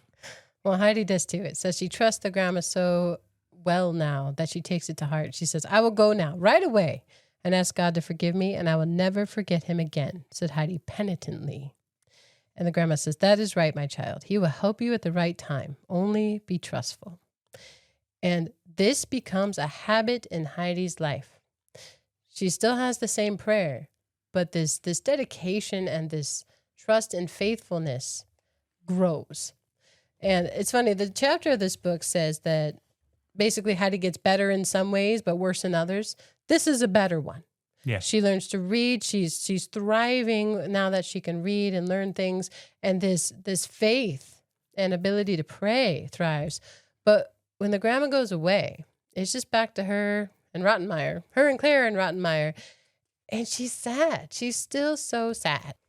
And she's not eating. Mm-hmm. And she's getting paler and frailer, and she's legitimately getting sick. And time is passing as autumn and winter passed. I mean, so time is going by, and she is not doing well. I mean, again, it's the cut flower, right? The flower taken out of the meadow. Heidi would sit down. This is when Claire is sleeping each day. Heidi would sit down in a corner of her lonely room and put both hands over her eyes so that she might not see the sunlight on the walls opposite. And thus she would sit without stirring, silently fighting against her burning homesickness until Clara called for her again. This little girl is just wasting away from heartache. But then some exciting things start to happen. The next chapter, mine is titled, The House is Haunted. Haunted, yes. This is great. I totally knew what was going on. I didn't even need to read it. I knew. The servants, the housekeeper, they're terrified because every morning the front door is wide open. They lock it up at night and the door is wide open during the day. And they're all jumpy. They take each other with them to distant parts of the house, but they all understand. Nobody wants to be alone in this house. A couple of them sit up at night to see. They've, of course, got, booze with them to, fortify them through the night. They fall asleep, and again in the morning, the door is open. They think they see a white shape in the distance, though, and one tackles the other so that the ghost doesn't hurt them. I mean, it is hilarious. And Fraulein Rottenmeier believes heavily in this haunting, and she starts to write to Herr Sesemann. But Herr Sesemann thinks this is ridiculous. There's no ghost. You're a grown-up. Get over it. I have work to do, is the tone, I think, of his response to her. Well, Rottenmeier's not willing to stay in this house as it is haunted. So she talks to Clara about the danger of this ghost. And so Clara writes to her dad, and he is there immediately. Yes. He still doesn't believe a thing about this, but there's no way he's going to let his daughter remain scared. And so what he does is he calls his friend, and we've met the friend. This is the doctor. The doctor that met Heidi when she was getting water from the fountain. He comes and joins his friend Herr Sesamin, and they are going to stay up through the night. Again, they have booze to fortify them, and they also have revolvers. So they are armed, and they are ready to just put this behind them. They are going to find out what is going on. But they visit till the small hours of the night, and nothing happens. But they're like, well, we'll give it another hour. And they're waiting for that ghost. And at 1 o'clock, it says they actually hear something. And they both listen. They hear the bar of the door lifted and the front door open. And it's the doctor. It says he thunders forth, "Who is there?" And there's this little white figure that turns around and screams. There stood Heidi with bare feet in her white nightclothes, looking confused at the bright lights and the firearms, and shivering and trembling from head to foot like a little leaf in the wind. The gentlemen looked at each other in the greatest astonishment. They have found their ghost, but it was Heidi, and she's been sleepwalking. It has described her dreams. Every night she dreams of her home, of the Alm. And I love the doctor just takes charge here. He's like, this is my domain. Mm-hmm. And he takes her back to bed. He comforts her. And here she, in this time, she tells him, I just want to go home. And the doctor is very clear to Herr Sesamin that he has to let her go home. Herr Sesamin doesn't want to because he loves her, and Clara loves her. But the doctor is really clear. You don't know what you're talking about, protested the doctor. This is not an illness that can be cured with pills and powders. The child's not robust, but if you send her back to the mountains at once, she'll soon be herself again. If not, you might find you have to send her back ill, incurable, or even not at all. Have you ever sleepwalked? Is that a part of your experience? I don't think so. I woke up once thinking, well, more than once, thinking it was morning, but it was still night. And that was confusing, but I was awake. I just didn't know what time it was. I have been a sleepwalker. It is terrifying. When you wake up? Yes. The one time I remember most clearly was a high C trip. High C was the kids who scored well on tests got to do sort of special things. Yeah, like field science trips and field trips. Well, there was one where we went to the Oregon Museum of Science and Industry, OMSI, which is a wonderful place and loved it, but we did a sleep-in. So we took sleeping bags and we got to spend the night in one of the big rooms. And I woke up in the prenatal exhibit. Oh, weird. It was creepy. And I had no idea what was going on. And so I walked out of there and I thought I found my sleeping bag, but somebody was in it. Yeah. So I shook them, get out of my sleeping bag. Fortunately, it was a very nice lady who was like, "Are you okay?" And, no. And I wasn't. But that's my sleepwalking experience.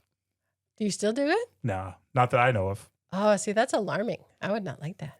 Yeah, I didn't like it. I don't have a sleepwalking story. I do have an OMSI story because we stayed there asleep in a couple different times. And one of them, we were placed by the naked mole rats. I didn't like that.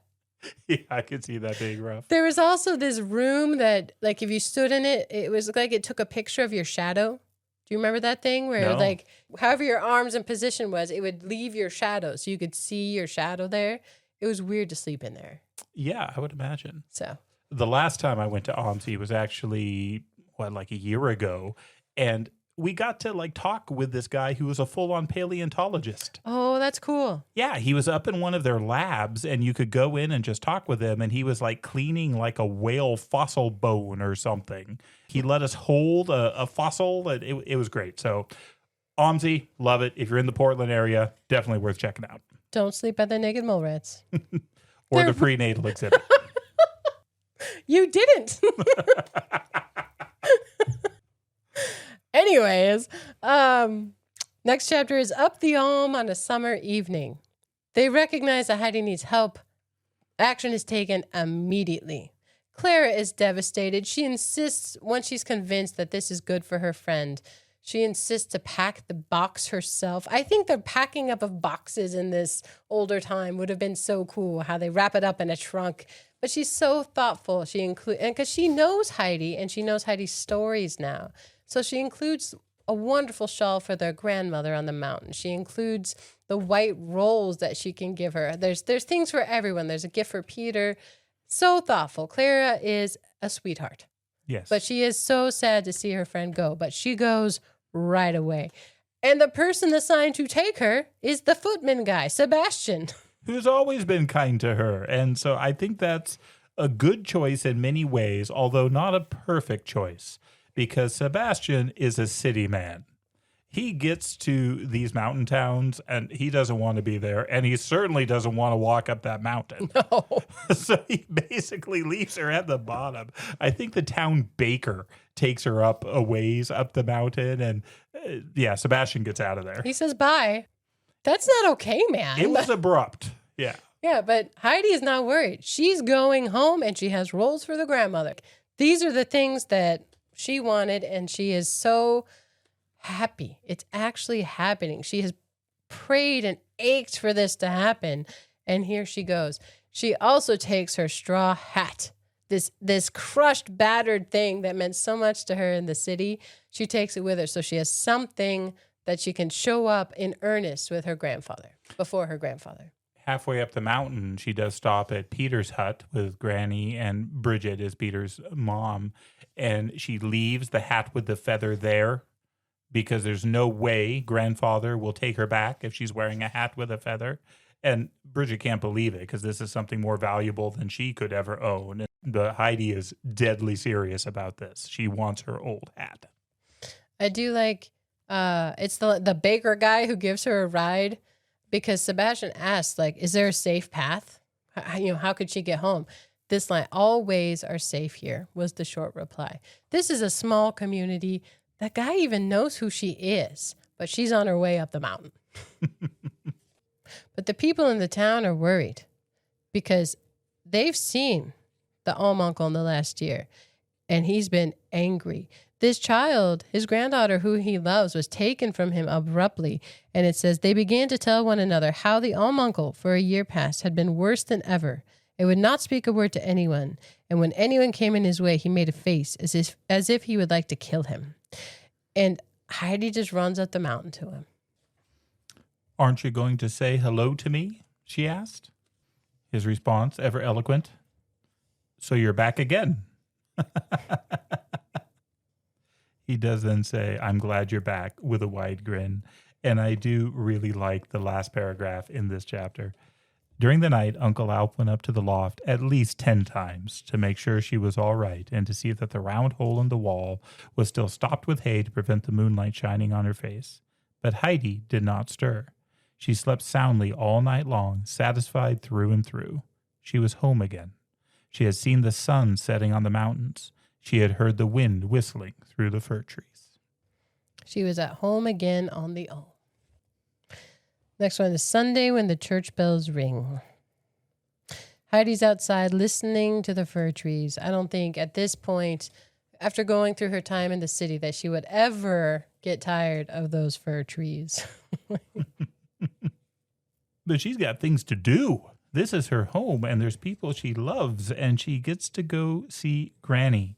And remember what Granny's dearest wish was. Granny wanted Peter to learn to read so that he could read hymns and prayers to her out of her prayer book.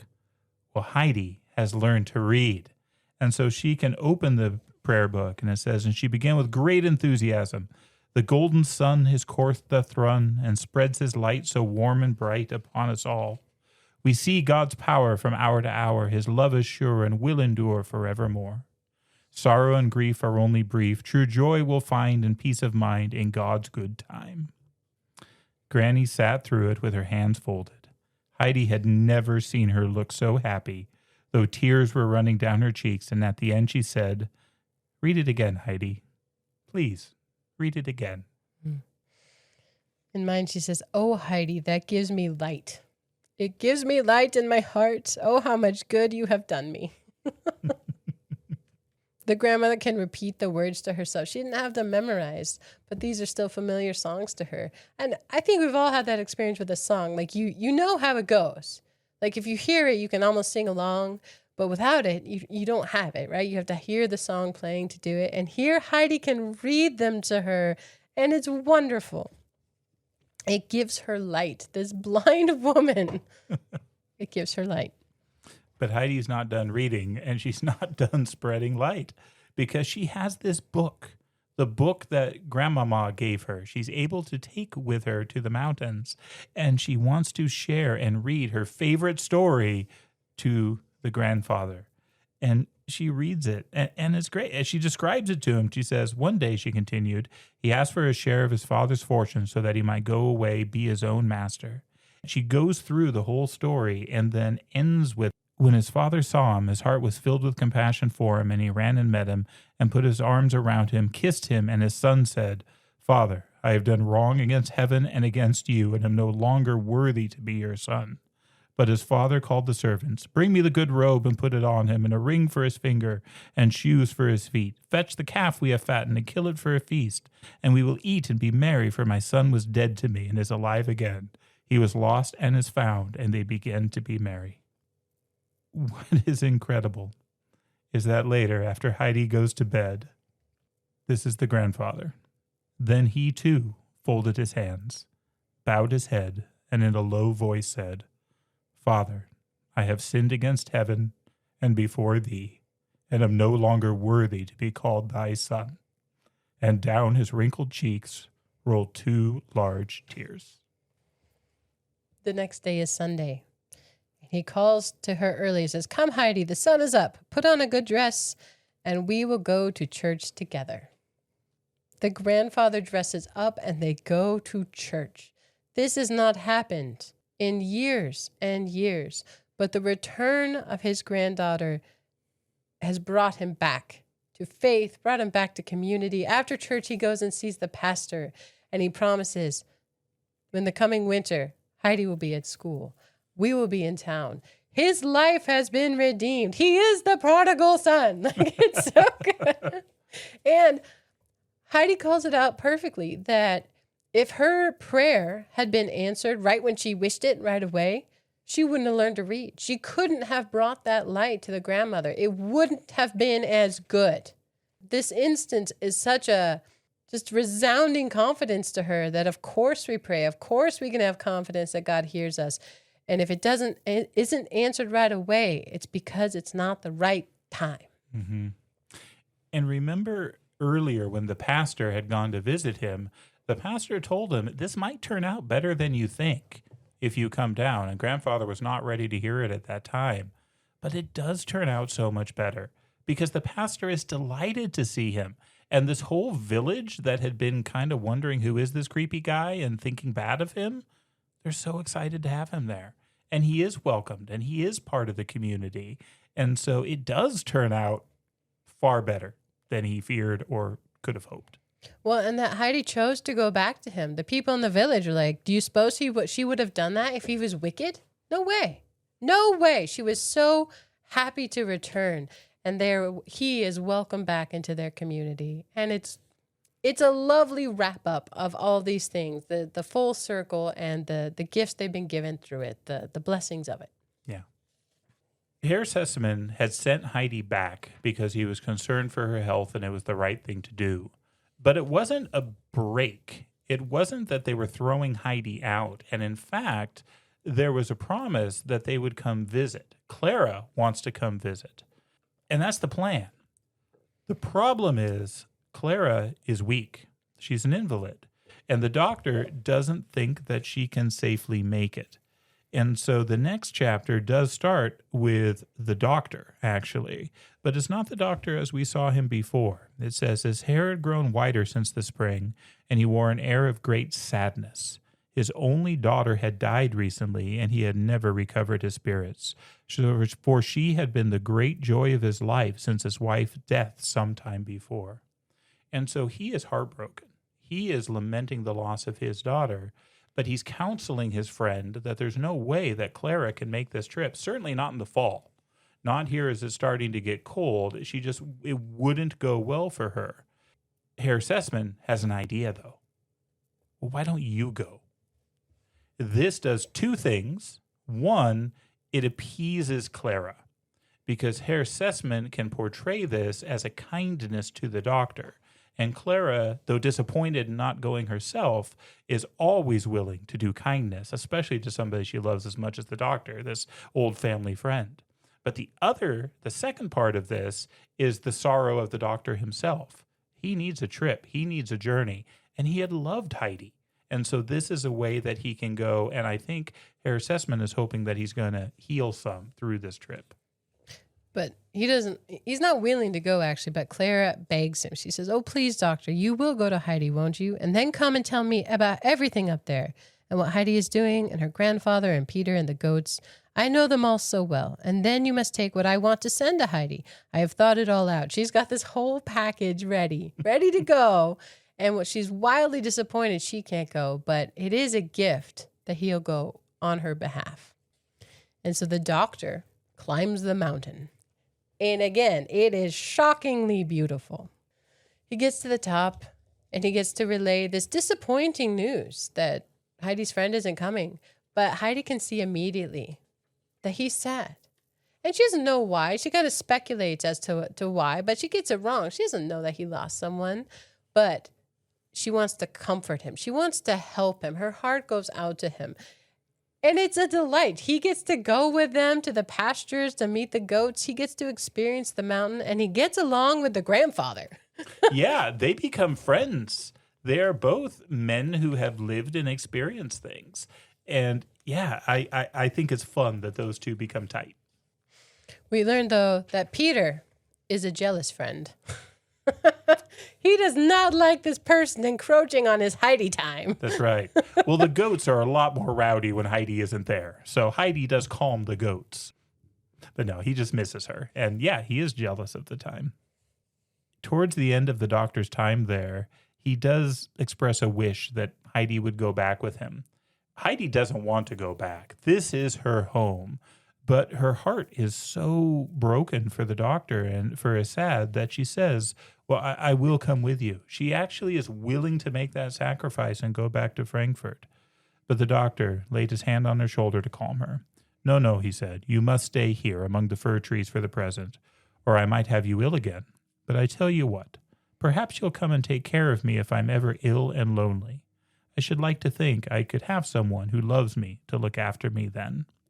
Oh, yes, I'll come at once the moment you send for me, Heidi promised eagerly, and I love you nearly as much as grandfather. This has been healing for this man. Well, she gives him good advice, and she has that just childish innocence, but also just perfect trust. And he says basically that he can't see the sun. Like, he sees it, but it's darker for him because he brings his own sadness with him. He says it hypothetically. Supposing someone should come and bring all his sorrow with him up here from Frankfurt, do you know of anything that could help him? And she says he must tell everything to the dear Lord if he does not know what to do. He says, but if what makes you so very sad and miserable came from him, what can you say to God? And this is a stumper for Heidi for a second, but she says, just like that the grandmother, it's always dark, she can't see light. She realizes, though, that there's something that does help the grandmother see light, even in her blindness. For this man who has this sadness, this burden on him, she says, I know something. You must say the grandmother's hymns, and they will give you a little light, and perhaps so much light that you'll become quite happy. The grandmother said so. She reads hymns to him that bring him comfort. They are about hard things. It's funny, she thinks he falls asleep, but no, he's just listening. They're in this gorgeous place. He's still burdened, but the words of this hymn bring him comfort. The hymn, to God confide thy cares, on him thy burden cast. He heareth all thy prayers, and sends relief at last.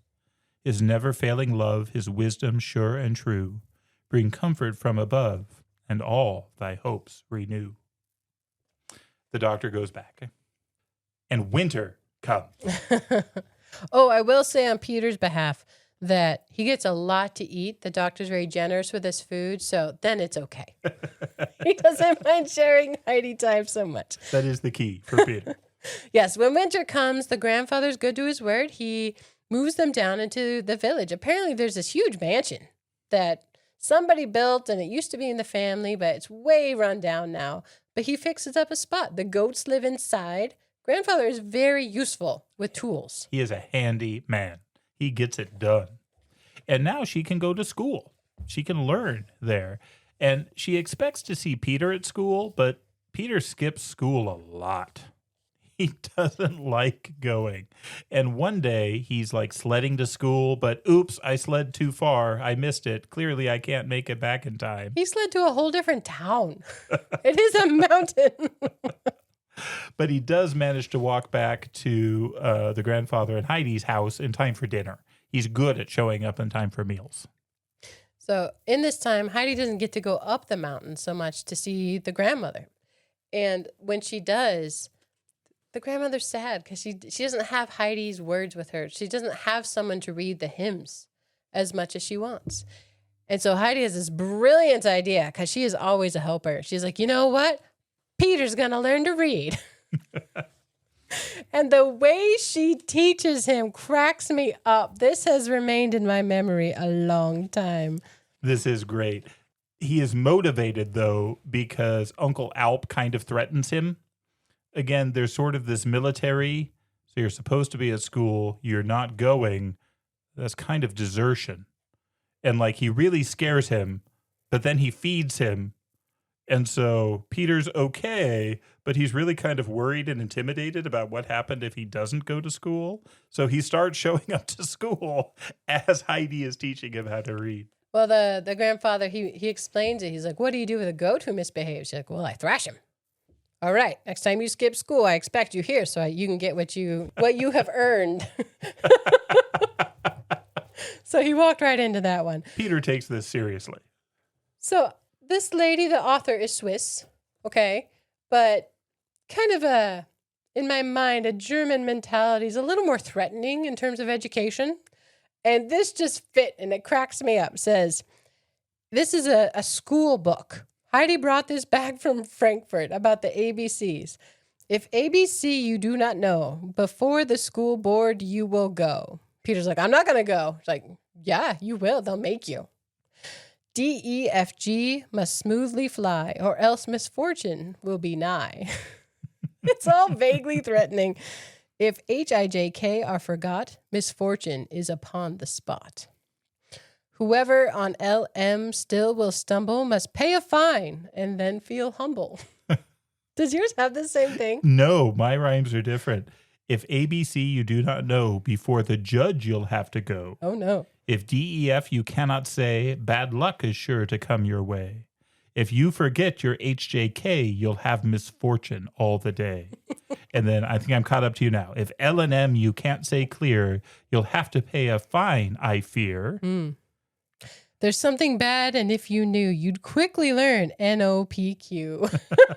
Trouble will be in store for you if you can't say NOPQ. And then if you get stuck at RST, a dunce's cap your lot will be. Peter takes these threats very seriously and, quick as he can, learns his alphabet. This one's funny. If ever you mix U and V, you'll go where you'll not like to be. Mine is, if you confuse a V with U, you'll find yourself in Timbuktu. X is the one that really gets him. If you the letter X forget, for you, no supper will be set. Mine's similar. If letter X you can't recall, you'll get no food today at all.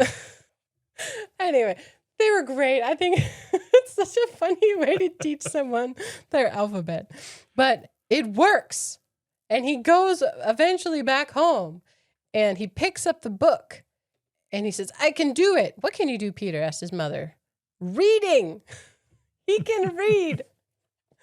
And this does please his mom, well, especially his mom, because she just never thought he'd get there. He had refused. But his grandma likes it when Peter reads, but not as much as when Heidi reads. And we learned that if there's hard words, he just skips them. Yeah, they don't matter. Most nouns don't make their way into his reading. Yeah, I love the granny. So they don't do me as much good as when Heidi reads them. The truth was that Peter made things easy as possible for himself.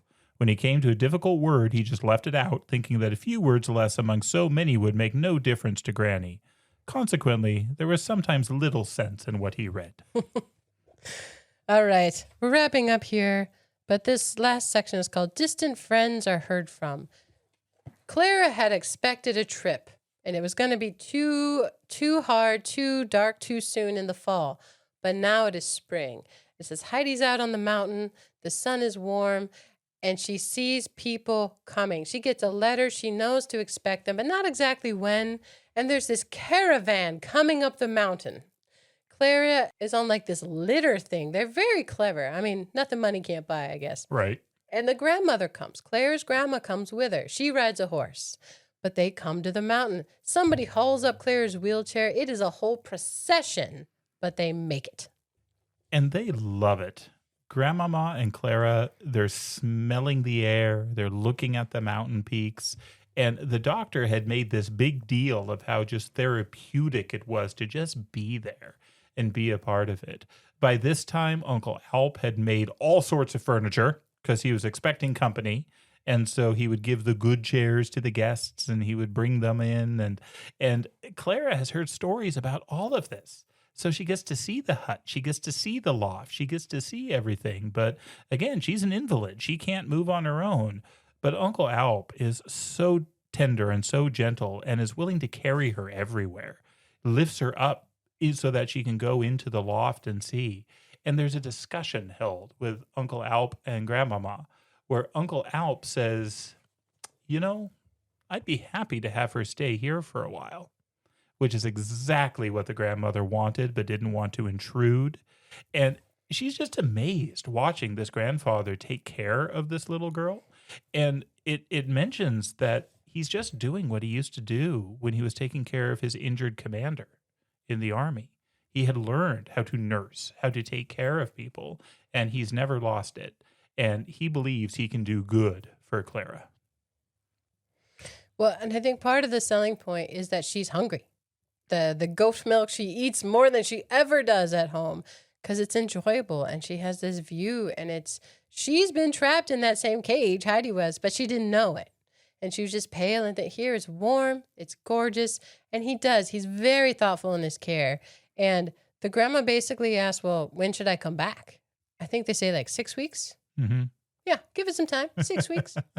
But he's very clever in how he cared, like, so the wheelchair can get in and out. And the bed they make right next to Heidi's up in the hayloft. And Heidi falls right asleep.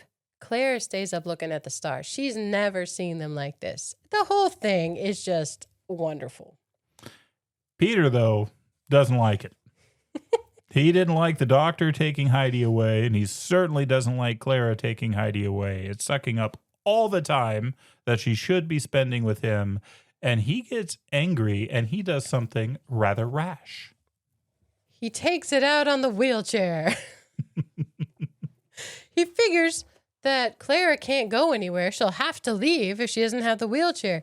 He pushes it down the mountain and the thing snowball destroys into these flying pieces. Is there shrapnel? I mean, they can see it from above. And the grandfather thinks, that would have had to go around a corner to get there. But Peter initially is quite pleased with his success. But instead, they find a way for Clara to go. Clara is able to go with Heidi. Grandfather carries her up to the pastures. It's great. And she can sit among the flowers, and she loves the press of the goats. And it's just this thriving, wonderful time for her. Peter, meanwhile, thinks the cops are going to come for him. He's delighted at first, but then the guilt starts to sneak in, and he is certain he is going to jail. Meanwhile, though, as Clara keeps getting healthier and healthier, they suggest she might try to take a step. She's never walked. She's an invalid. But she takes a step, and then another, and another. and she continues to get stronger. And this girl who her father was worried about her dying in Frankfurt, here in the mountains, is finding life and health and mobility again. I will say there is pain with it, but the grandfather does encourage her in good time. He does say it will take time, but it's not comfortable for her to do that, for her to stand. She's not used those legs maybe ever, at least years and years. But it's just this picture of health, of warmth. And I think that belongs with this story. I don't think that there's any like medical lecture in this. Like we would all be healed of all our ills if we could be outside on the mountains more. Drinking goat's milk. Drinking goat's milk and toasted cheese, eating toasted cheese, but it would probably help. You know, there are some things that would get better. And for her, where she was so caged, her body gets stronger. And now they have a fun surprise to offer. So they invite Grandmama back up the mountain, and she is, of course, delighted to see her granddaughter walking. She is amazed by the change. And then they decide they have to send for Herr Sesemann. But it works out perfectly because he was already on his way. It's a great little wrap up here. It's funny because the grandmama, Claire's grandma, talks to Peter. Well, Peter thinks that Herr Sesemann is a policeman. Yes. He sees him at the bottom of the hill. Why else would this man want to come up the mountain? The only possible reason is to get me in trouble for destroying the expensive wheelchair. And so he is just haunted by guilt. But kind of inadvertently, the grandma encourages him to confess, and he does, and he feels better. And somehow he's promised like 2 pennies a week. Works out pretty good for Peter here. Yeah, well, he couldn't decide what he wanted. He was thinking about the fair that came around. And he decided, well, if I just ask for a penny, I can get whatever I want when the fair comes. And the grandmother took it more than that. She went higher. She said, I'll give you a penny every Sunday. And what's more, I'll put it in my will. So Peter is going to get a penny a week for the rest of his life. He is so happy. Happy ending for the goat herd. Think of the food he can buy. But this man who comes up and his daughter is walking, I mean, what do you say to the person who's responsible? He says, my dear friend, to the grandfather, let us have a word together. You will understand me when I tell you that for many long years, I have had no real happiness. What were all my money and wealth to me when I looked at my poor child whom I could not make well and happy with all my riches? Next to our God in heaven, you have made the child well for me and given new life to me also. And yes, how can I show my gratitude? The grandfather does have an idea. He knows that he's old. He knows that he won't be there forever for Heidi, and so he wants to make sure Heidi is taken care of after he's gone. And Herr Sesemann is happy to engage with this. This whole ending is just win-win-win. Nobody has to lose here. Everybody just gets exactly what they want, because that's what Herr Sesemann wants too. He wants to take care of her. She's part of the family now, and so they all get what they want. And the grandmother, Peter's grandmother, the one in the dark, she's always just afraid that Heidi's going to go away again. It's been her fear, but she is gifted, I think, a bed. I mean, she gets material things to help her physically as well, but she's also promised that no, Heidi's not going anywhere. Claire's going on a trip with her dad. They are going to travel, but Heidi stays here. They're going to come to the mountain. We shall come up to the Alm every year, for we have reason to offer our special thanks to God annually in this place, where such a miracle has been done to our child.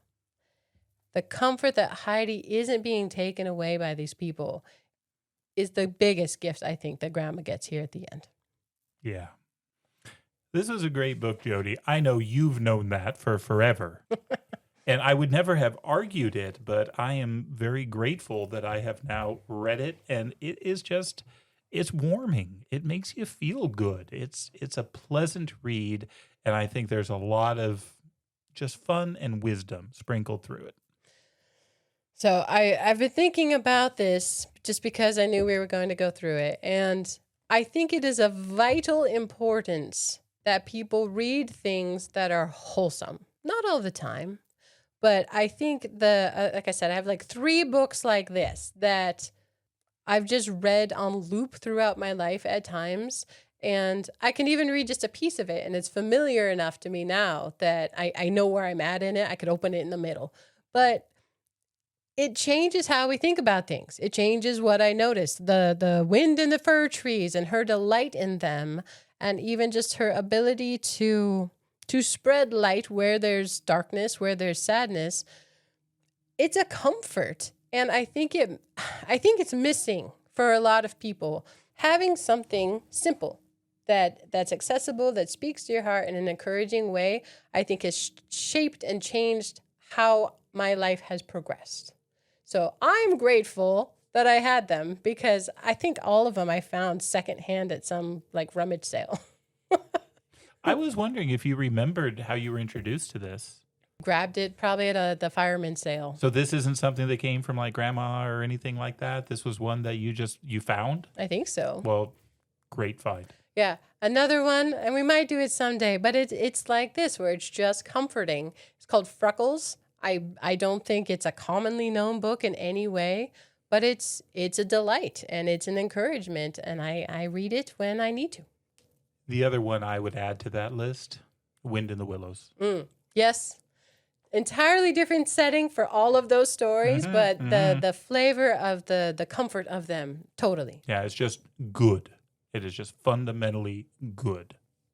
Well, I think the most appropriate way to wrap this up is with the way the author wraps it up. And this is at the end. They're in the mountains. They're all gathered together.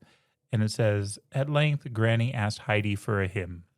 She said, 'If I spent every moment for the rest of my days thanking God for all his goodness to us, that still would not be enough.'"